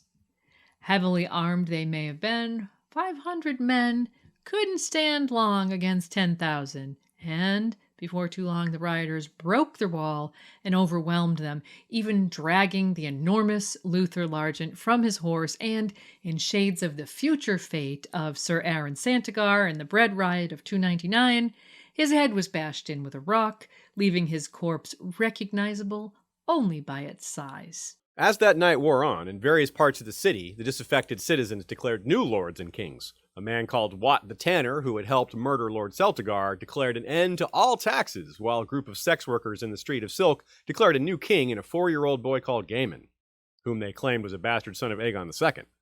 A 16-year-old squire called Trystane was asserted to be a bastard of King Viserys by his master, a hedge knight known as Perkin the Flea, and hundreds of men pledged themselves to him as Sir Perkin made knights of one and all. When the sun rose after that first night, the city seethed with lawlessness and the streets were littered with corpses. Some of the Queen's knights were able to restore order to small areas in the north part of the city, but Flea Bottom and the surrounding area remained under the control of the rioters. Sir Torrin Manderley made it back to the Red Keep with a loss of only a quarter of his men, while the Lord Commander of Rhaenyra's Queensguard, Sir Laurent Marbrand, lost his own life and those of more than 80 of the men he led into Flea Bottom. Rhaenyra was in despair, but she apparently still felt safe enough within the Red Keep. She spent the day sending messages to her loyal lords in the north and the Vale and named replacements to command the Gold Cloaks and the Queensguard. Sir Balon Birch for the Watch and Sir Glendon Good to the Queensguard. But dusk brought the mob back in even greater numbers than the night before, and with 3 of the city's gates now breached and standing wide open, the situation was looking dire indeed. In Cobbler's Square, the shepherd continued his ranting, this time to a crowd who carried dozens of severed heads on poles, grisly trophies from the violence of the previous night. The shepherd screamed curses at Rhaenyra and assured the gathered crowd that she couldn't protect them from what they feared was coming, an army of greens led by Aegon Targaryen and Sunfire, who would destroy them all in an orgy of fire and blood. Only one thing could save them, he claimed, and he pointed to the dragon pit looming at the top of Rhaenys' Hill. There the demons dwell, up there, fire and blood, blood and fire. This is their city. If you would make it yours, first you must destroy them. If you would cleanse yourself of sin, first must you bathe in dragon's blood, for only blood can quench the fires of hell. And as improbable as it seems, the vast mob, which Gyldayn numbers at over 10,000, began to march, armed with torches, knives, and a handful of swords, with the intent of killing the royal dragons. There were 4 dragons in the pit that night: Prince Joffrey's Tyraxes, Helaena Targaryen's Dreamfire, who had once been ridden by Rhaena Targaryen, wife to Aegon the Uncrowned, and the young dragons Morgul and Shrykos, bonded to Aegon and Helena's twins, Jaehaerys and Jaehaera. Rhaenyra's Syrax was chained in the courtyard of the Red Keep. While it seems that Prince Joffrey saw the danger, given his own Tyraxes was one of the 4, and Mushroom as well, who told the disdainful queen 1,000 rats can bring down a bear, Rhaenyra remained unmoved. Perhaps she truly believed in the invincibility of dragons, and even dreamed that this latest move by the mob might finally be the end of them. As she told her son, "Let them burn. The realm will not long miss them." In any case, Rhaenyra doesn't appear to have been inclined to attempt to stop the mob, short of sending messengers to her commanders at the closest gates to Rhaenys' Hill to defend the dragons. But given the state of the city, Rhaenyra probably never knew if those messages got through. What is known is that Rhaenyra failed to see Joffrey leave the roof of Maegor's Holdfast, where the royal party was watching events unfold. None suspected where the young prince was heading until they heard Rhaenyra's Syrax roar from the yard where she had been chained. Moments later, she rose into the sky, with the prince clinging to her back, clutching a sword. Something we'll never know is the entirety of what went through Rhaenyra's mind in those moments as she watched her son fly away on her dragon. Did she then or later regret that she hadn't taken Syrax herself and flown to the defense of the dragon pit? Surely a full-grown dragon with its own rider on its back would have overcome the mob that was even then storming the gates of the dragon pit, or at least slowed them down for long enough to loose the 4 in the pit. As it was, all we know is that Rhaenyra panicked when she saw Joffrey astride Syrax and shouted for the men to bring him back. "After him! All of you! Every man, every boy! To horse! To horse! Go after him! Bring him back! Bring him back! He does not know! My son! My sweet, my son!" What the queen was referring to, Joffrey not knowing, of course, is the fact that dragons, as Gyldayn puts it, quote, are not horses to be ridden by any man who puts a saddle on its back. Dragons bond with their rider, and we know that in all the long years of Targaryen history in Westeros, not one rider ever tried to mount another rider's dragon while its rider lived. Perhaps in his excitement to save his own dragon and the others, Joffrey forgot this fact, though Rhaenyra's words seem to indicate she may never have had that important conversation with her son. Perhaps he thought that his own mother's dragon could never bring him to harm and would willingly transport him to the pit in effort to save her fellows. In Greek mythology, there's a tale about a boy called Icarus, son of Daedalus, the man who created the famous labyrinth on the island of Crete. When Icarus and his father were imprisoned by the king of Crete for helping Ariadne and Theseus to conquer the maze, Daedalus proceeded to create 2 sets of wings from wax and feathers so the pair could escape. Warning his son not to fly too close to the sun, lest the wax of his wings melt, Daedalus set off, expecting his son to follow his own path. But all too often, children fail to heed the wisdom of their elders, and so it was with Icarus.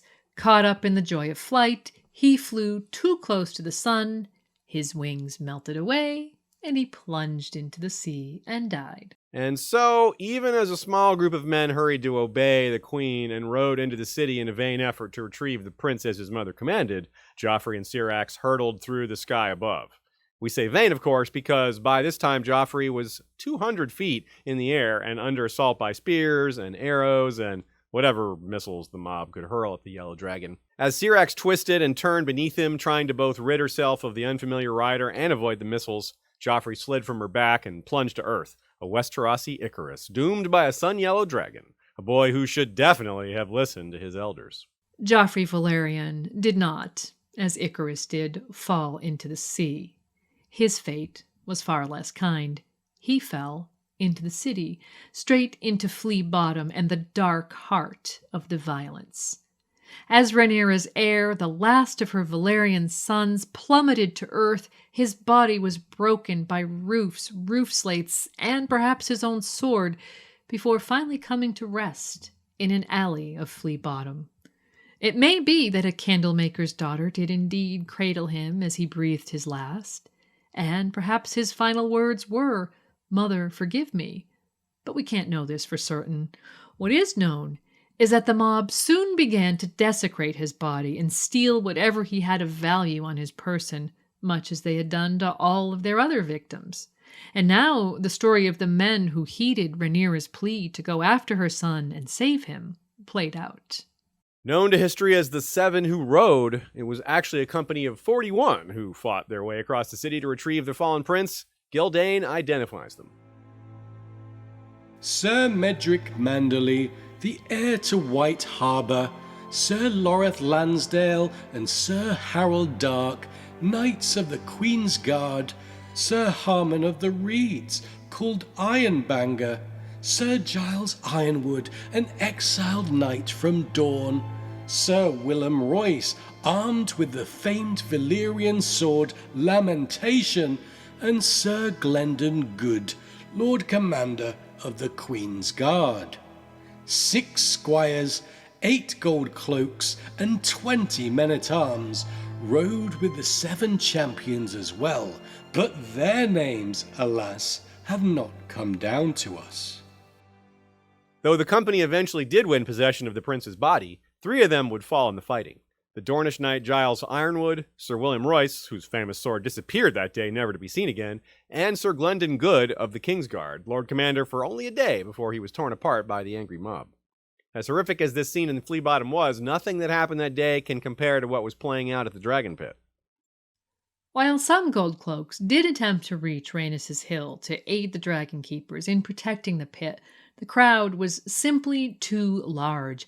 Armed with, quote, spears, long axes, spiked clubs, and 100 other kinds of weapons, including both longbows and crossbows, the crowd, estimated to be nearly 10,000 strong, soon overcame the Dragon Keepers, and then the madness began. The 4 dragons in the pit that day were all chained, but by the time the mob entered their lair, they were all awake and angry at this intrusion. Though they couldn't fly away, they used tooth and claw and their furnace-hot flames to fight the crowd that threatened them. But it turns out that Mushroom's analogy of a swarm of rats bringing down a bear was quite apt. These rats kept coming, inflicting hundreds of small wounds on the dragons, even as many of their number perished in a welter of fire and blood. Shrykos, a male dragon once bonded to the late Prince Jaehaerys, son of Aegon and Helena, was the first to die. He was a young dragon hatched from the prince's cradle egg, and according to Septon Eustace, he was killed by 7 blows from a woodcutter's axe. Morgul, the dragon bound to Princess Jaehaera, Jaehaerys' twin sister, was the next to perish, slain by a man known to history as the Burning Knight, who thrust a spear into the dragon's eye even as he himself was burned alive inside the melting steel of his plate armor. Tyraxes, the dragon whom Prince Joffrey no doubt wished to reach, retreated into his lair and swiftly burned so many of his would-be attackers that a wall of corpses formed at the mouth of his cave. Here, the planning of the builders of the pit would play against him. All of the dragon's lairs were man-made and purposely constructed to have 2 entrances, one that fronted the pit and one that opened to the hillside behind. Through this back door, the mob now surged, and Tyraxes, entangled in his own chains as he turned to meet this fresh onslaught, fell to the shepherd's followers. This left only Dreamfire, the dragon once ridden by Rhaena, daughter of Aenys I, and by the recently deceased Helena. Dreamfire broke free of the chains that bound her and savaged the crowd, but in the enclosed dragon pit, she was unable to fly properly and could only circle the dome of the pit, bathing her attackers in flame and swooping low to attack with tooth and claw. Dreamfire killed more than the other 3 dragons combined, it said, but there was nowhere she could go to escape the crossbows and spears of her attackers. Ultimately, blinded in one eye by a crossbow bolt, she flew straight up at the dome of the pit in a last desperate effort to escape. The great ceiling, weakened by repeated blasts of dragonfire, cracked like an egg when Dreamfire struck it at full bore, and tons of broken stone came crashing down upon dragon and dragon slayers alike. It seemed as though that bloody event might end there. The dragon pit itself in ruins, 4 dragons dead, and an untold number of attackers, numbering from a few hundred to several thousand, depending on who tells the tale. Also dead, burned, crushed, or torn to pieces for their efforts. But there was one more dragon in the city that day, and the shepherd's gruesome work was not yet done. None can say why Syrax chose to descend upon the pit. Perhaps she was attracted by the blood and noise, like Drogon coming to Daznak's pit in Meereen in A Dance with Dragons. Maybe she heard her brothers and sisters roaring as they died, and she came for vengeance. It's clear that she was free and unencumbered and could very easily have flown away to safety, perhaps even back to the Red Keep, where her rider waited. Instead, she descended upon the remains of the pit and the mob, using her claws and her mighty jaws to tear them apart rather than simply raining fire from above. There are conflicting reports of who killed her in the end, ranging from the same woodcutter who killed Shrykos to a knight called Sir Warwick Wheaton, armed with a Valyrian steel blade, perhaps the missing Lamentation so recently pillaged from Sir Willem Royce, to the shepherd himself, who's alleged to have summoned a 30-foot-tall demonic apparition, the warrior incarnate, according to some, wielding a sword made of black smoke that swept Syrax's head from her body. Rhaenyra was shattered by the loss of her son and her dragon, not to mention the utter annihilation of what she had thought was her triumph over her enemies. Enemies, it turns out, aren't limited to just one hand, and Rhaenyra's own people turned on her when she neglected to remember what exactly it was she was fighting for. In reality, winning the Iron Throne represented the responsibility to care for a city and a kingdom and a people, not simply taking vengeance and gaining victory over her half-brothers. King's Landing was lost, and Rhaenyra would have to flee. The very next day, she slipped out the Dragon Gate with no more than 36 companions, making for the King's Road and what she hoped was the haven of her loyal supporters to the north of the city. But at Rosby, she was denied entrance by the 12-year-old daughter of the previous lord, a one-time supporter of Rhaenyra, whom she had executed earlier that year for the crime of bending the knee to her half-brother. This daughter was the eldest child whom Rhaenyra had seen fit to pass over in favor of a younger brother, and the irony of the girl now having power to deny the homeless queen shelter was probably lost on no one. As we analyze the dance, and Fire and Blood in general, one thing that continues to be very striking is the number of times George recycles themes, scenarios, and character types in ways large and small. Rhaenyra's flight from King's Landing contains one of those small instances, but it's no less striking for being a minor scene. When Rhaenyra left the city and was ultimately denied entrance at Rosby, she was accompanied by, among others, her newly named commander of the City Watch, Sir Balon Birch. If that name sounds sort of familiar, fast forward to the main series where you'll find the husband of Lady Felice Stokeworth is Sir Balman Birch.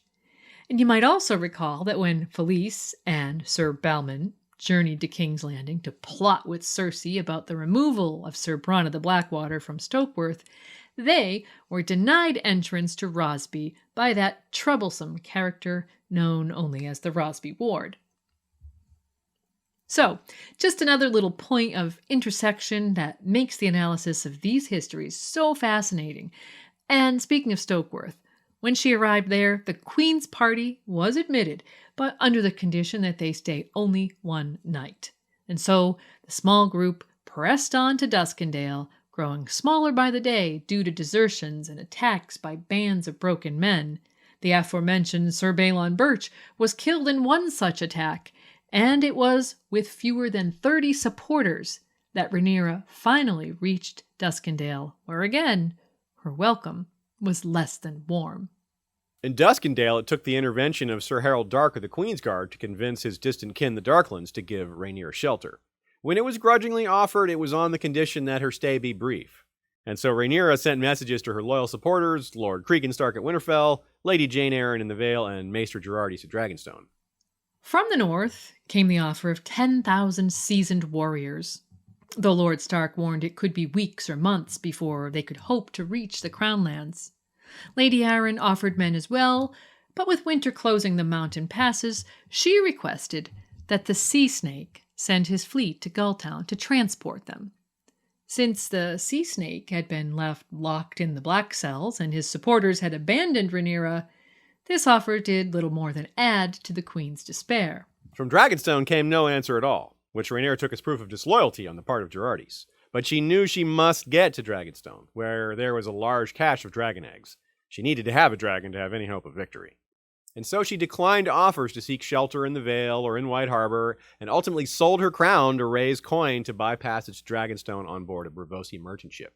And as we indicated at the end of the previous installment in this series, she had no idea what was waiting for her there. But we're going to leave Rhaenyra still unknowing as she boards the Braavosi ship Wieland, bound for Dragonstone with her son, Aegon the Younger, a handful of ladies, and 3 knights of the Queensguard, while we return to King's Landing to catch up on the madness that had taken hold of that city.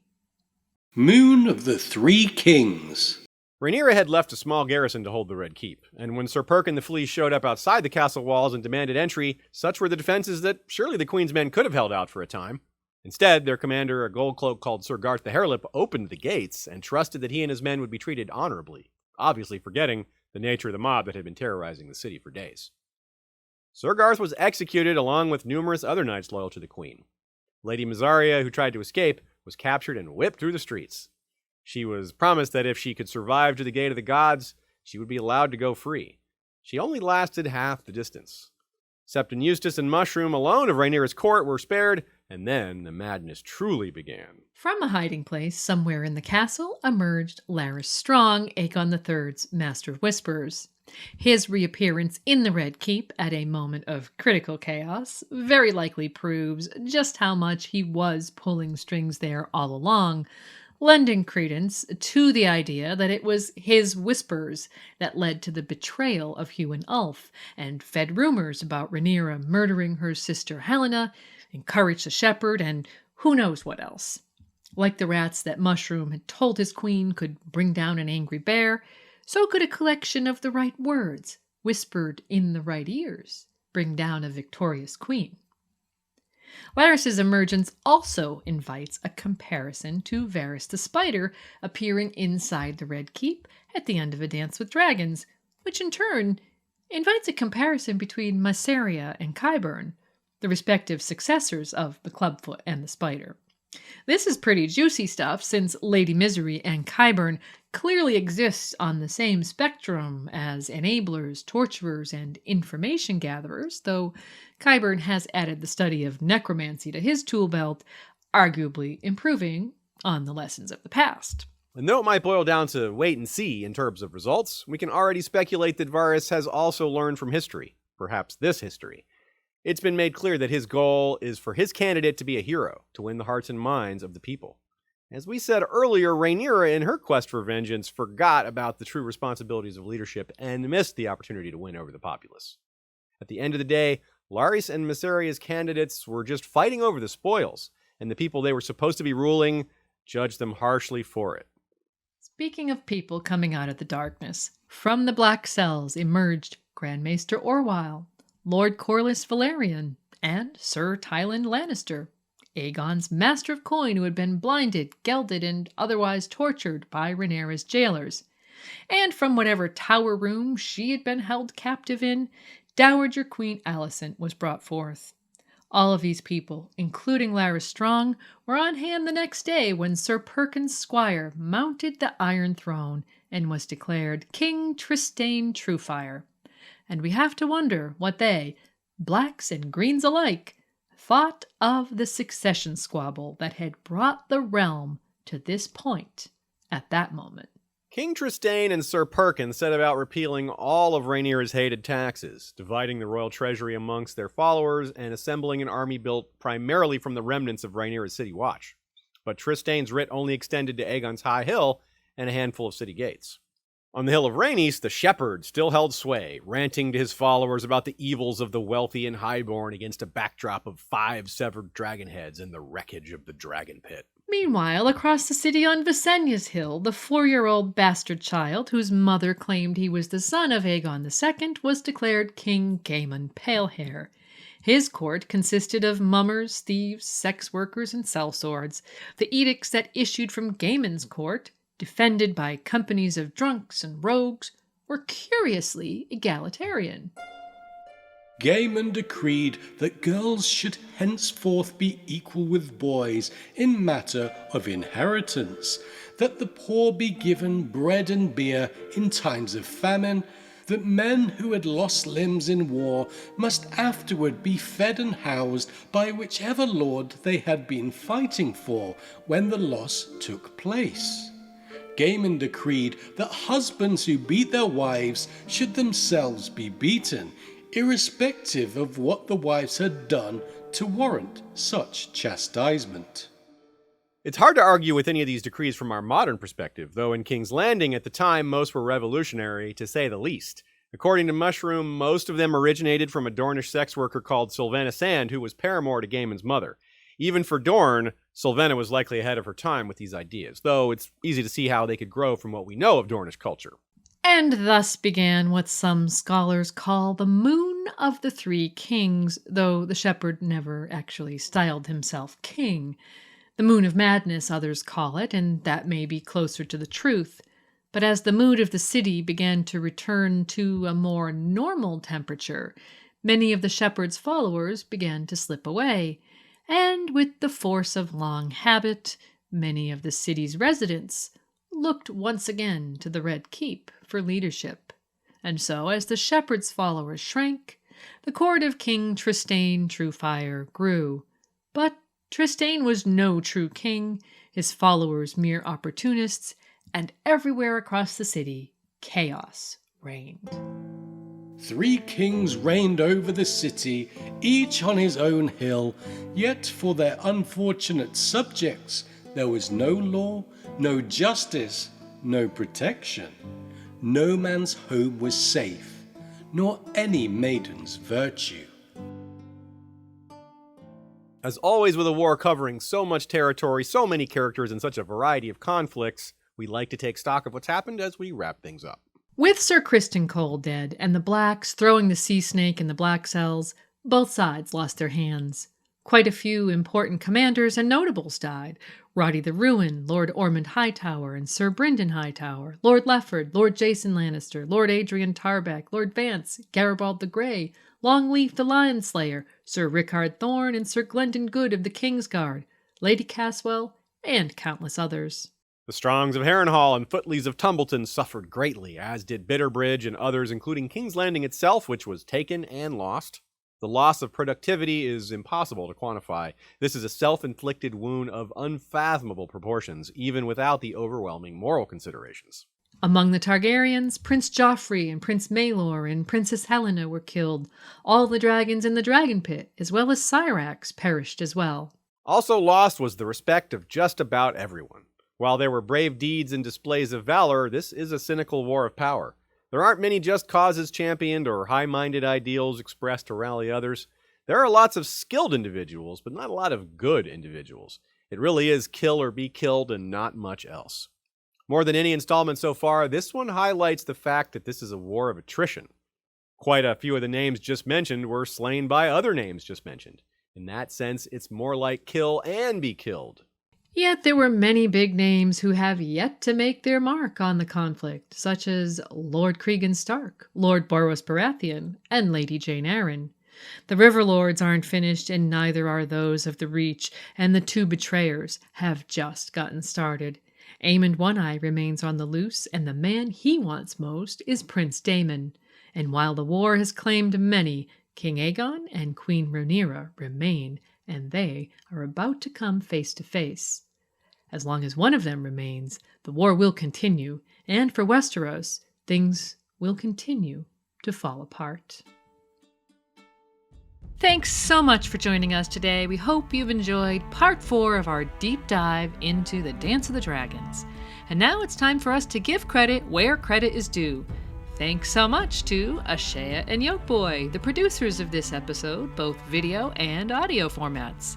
Kevin MacLeod and Kai Engel for allowing us to use their music in our production. Michael Klarfeld from clairdocs.de. Joey Townsend and Jesse Kowal for the History of Westeros music. And as always, George R. Martin for including history in his world.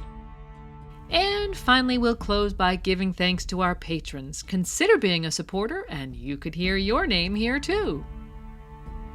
Radio Westeros Castle Steel patrons: AJ, Aegon VI, Alex, Ali B, Ali C, Oakenfist, Arian, Arshia, Brian, Camille, Casey, Charitable Rereadings, Chris, Christian, Christine, Maddie and Jessica, Clay, Sir Duncan Cole, Convenience or Death, Sir Archibald Cadigan, Crimson Kate, Dag Blah Blah, Dan S, Dimitri B, Dennis, Eric, Esme, Emily of the Eyrie, Ezra, Felix, Sir Gladworth, Greg, History of Westeros, Ingvild, Archmaester Kobe of the Higher Mysteries, Brendan Beefish, Goldie Juke, Jim McGeehan, Winter's King, John Aries, Rider of the Ice Dragon, Cenarion the White Storm, Julie Beth of Tarth, Judson, Catherine, Lady Kelly, Mistress of the Old Bay of Crabs, Brash Candy, Kevin, Tree Girl, Sir Galahoo of What, Knight of the Laughing Tree, Lena Snow, known as the Twilight Star,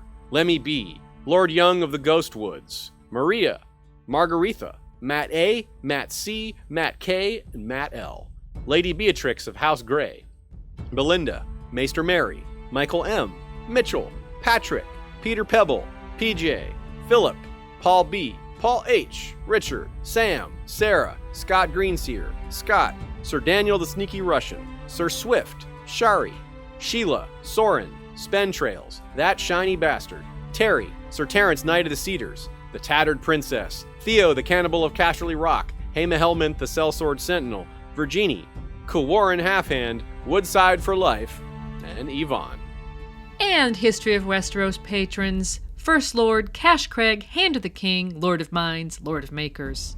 Lord Stephen Stark, Titles, Hand of Queen Ashea, who is known as the Best. Lord Jim the Fortuitous of Wars and Politics of Ice and Fire blog, find it here, and Warden of the West. Lord George Stormsville the Cunning, Lord of the Chiliad and Warden of the East. Cabot the Unfrozen, Lord of the Bricks and Castle Crimson Light, Defender of the Old Gods and Warden of the North. Lord Brendan Lannister the Blood Lion, Ruler of Castle Everroar, Warden of the South. Lord James Tuttle, King of the Stepstones and the Narrow Sea, Commander of the Royal Fleet, consisting of the Narrow Fleet led by flagship Caraxes and the Bloodstone Fleet led by flagship Prince Daemon. Jenny the Just, captain of the ghost ship Liberty, which vanished in the shivering sea over a century ago but has recently been sighted near Volantis, if the tales can be believed. King Beyond the Wall, Sidney Jesse, the Fallborn, Lord of the Blue Spring and the Haunted Forest, wields a dagger of dragonglass and the Valyrian steel blade Red Frost. Sea Lord Sean Gallagher, the Titan's Binger, owner of 9 Valyrian steel ears. The White Walkers, array of Flint of the Mountain Flints, captured by the Weeper only to be raised in the Valley of the Milkwater, Blue Eyes and Golden Memories. Alexander Greyblood, first of the First Men, now crowned in ice, called Silencebringer, Woodblinder, and the Snow of Night, wielder of the ice-forged greatsword Pale Frost. The Small Council, Lord Benjen of House Hornwood, Master of Laws. Lauroboros, the Lady of Infinity, Master of Coin. Bloody Ben Blackwood, Master of Whisperers. Grand Maester Liam Mullen. Drowned Dan, Lord of House Windsor, Master of Karate, Friendship for Everyone and Ships. The lords and ladies in their castles, Lady Direliz of Castle Naki, the Alpha Patron. Lord Dan of the Red Mountains and Castle Great Bell, Breaker of the Second Stone. Gregor the Toasty, Lord of the Bread Fort. Ashlyn Winter, the Hawkseye, Lady of Castle Skyfall. The Lord of the Halls of Castle Hillcrest, wielder of the Valyrian steel machete Everglazed. Lord Bammy Snugglebunny, Guardian Ranger of the Hidden 100-Acre Weirwood, dual wielder of Valyrian short swords Glorious Morning and Little Light Wise, sharpshooter of the Weirwood and Ironwood laminated longbow, Todd Von Oben. When you fear things cannot get worse, Snugglebunny enters the fray. The Bastard of the Wolfswood, first Forester of the Old Gods, sworn to House Iron Weirwood, listen for the silence. Casey Stark of House Acres. Peter Rivers, the Pale Dragon and heir to Bloodraven. Lady Mora of House Stark, arch-mistress of apothecaries and woods witch. Her castle features weirwood doors with painted moons. Lena Snow, the Twilight Star, bastard daughter of Dane, wife of the Trickster, and Lady of Castle Rivia. Lady Amy Blackfire, analyzer of Eastern symbolism, lover of poles, and dismantler of the patriarchy. Jason Stark, second son of the North, wielder of the Valyrian steel sword Bloodbath, Lord of Castle Whitewood, the chill is real. Suck-ass gamer, master of soap and clay. King's Justice Sir Troy the Steady, wielder of the Valyrian steel blade Fate. The Queen's High Council, Rebea Stareyes, Lady of Waves and Mistress of Ships, captain of the Iron Shadowcat. In the shadows we bear our claws. Grand Archmaester Rennie, whose rod and ring and mask are quartz crystal, wielder of the Valyrian steel pen, fire, and ink. The Purple Lord Leo Anansi, Master of Whisperers. Lady Wolfbird, Mistress of the Eastern Rivers, Gatekeeper of the Northern Skies, Daughter of the Silver Sea, and Master of Coin. Lady Carlin Carey of Castle Stonesharp, whose horse is shod in Valyrian steel, Prime Rider of the Rising Hills, Master of Laws. The Kingsguard, Lord Commander Namian of House Darkland, the Night Slayer, Valyrian Sword, Onyx Abyss. Sir Dean the White, Knight of the Black Star. Gregor Snow, called Snowbear, a bastard of Winterfell. Vaughn of House Furster, sigil is a mailed fist with extended forefinger and pinky on a light blue field. Visenya, let us hold Dark Sister once. Sir Bateman the Dark Knight. Sir Roland de Stark, gunslinger knight of the Winter Kings, back from a 20-year ranging to the lands of always winter to protect my King Aziz. The Queen's Guard, Lord Captain Commander Haema Helmont, the Sellsword Sentinel. Sir Rambo, Knight of House Gannon, First Blood. Amber the Adamant, Knight of the Mist and Mother of Squids. The Wintry Wolverine, we finish what you begin. Norineko, Archmaester Vena, whose ring and rod and mask are made of steel, not pudding. The Beard Guard, Hand of the Beard, Lady Suzanne Sinestral, Lord Commander George the Golden, Lady Rita of the Coppermane, the Unbound, Dance the Fervor. Sir Jeff, Warden of the AC, wielder of Triad, the multifaceted beard of platinum, red, and brown. Stay frosty. The History of Westeros Night's Watch, Lord Commander Richard the Ligerheart, wielder of Barry's Ankle-breaker, a flail with blue and silver Valyrian steel spikes. Motto, Go Blue. First Builder Maegor Snow, aka Maegor the Cool, the Fire and the Snow. First Ranger Liam, aka Sir Waiting on a Nickname. First Steward Sir Zack of House Wild, Lord Shredder of the Spiral, wielder of the Valyrian steel axe Grail. We'll see you soon with new episodes of Radio Westeros and History of Westeros. Valar Reread Us. Bye for now.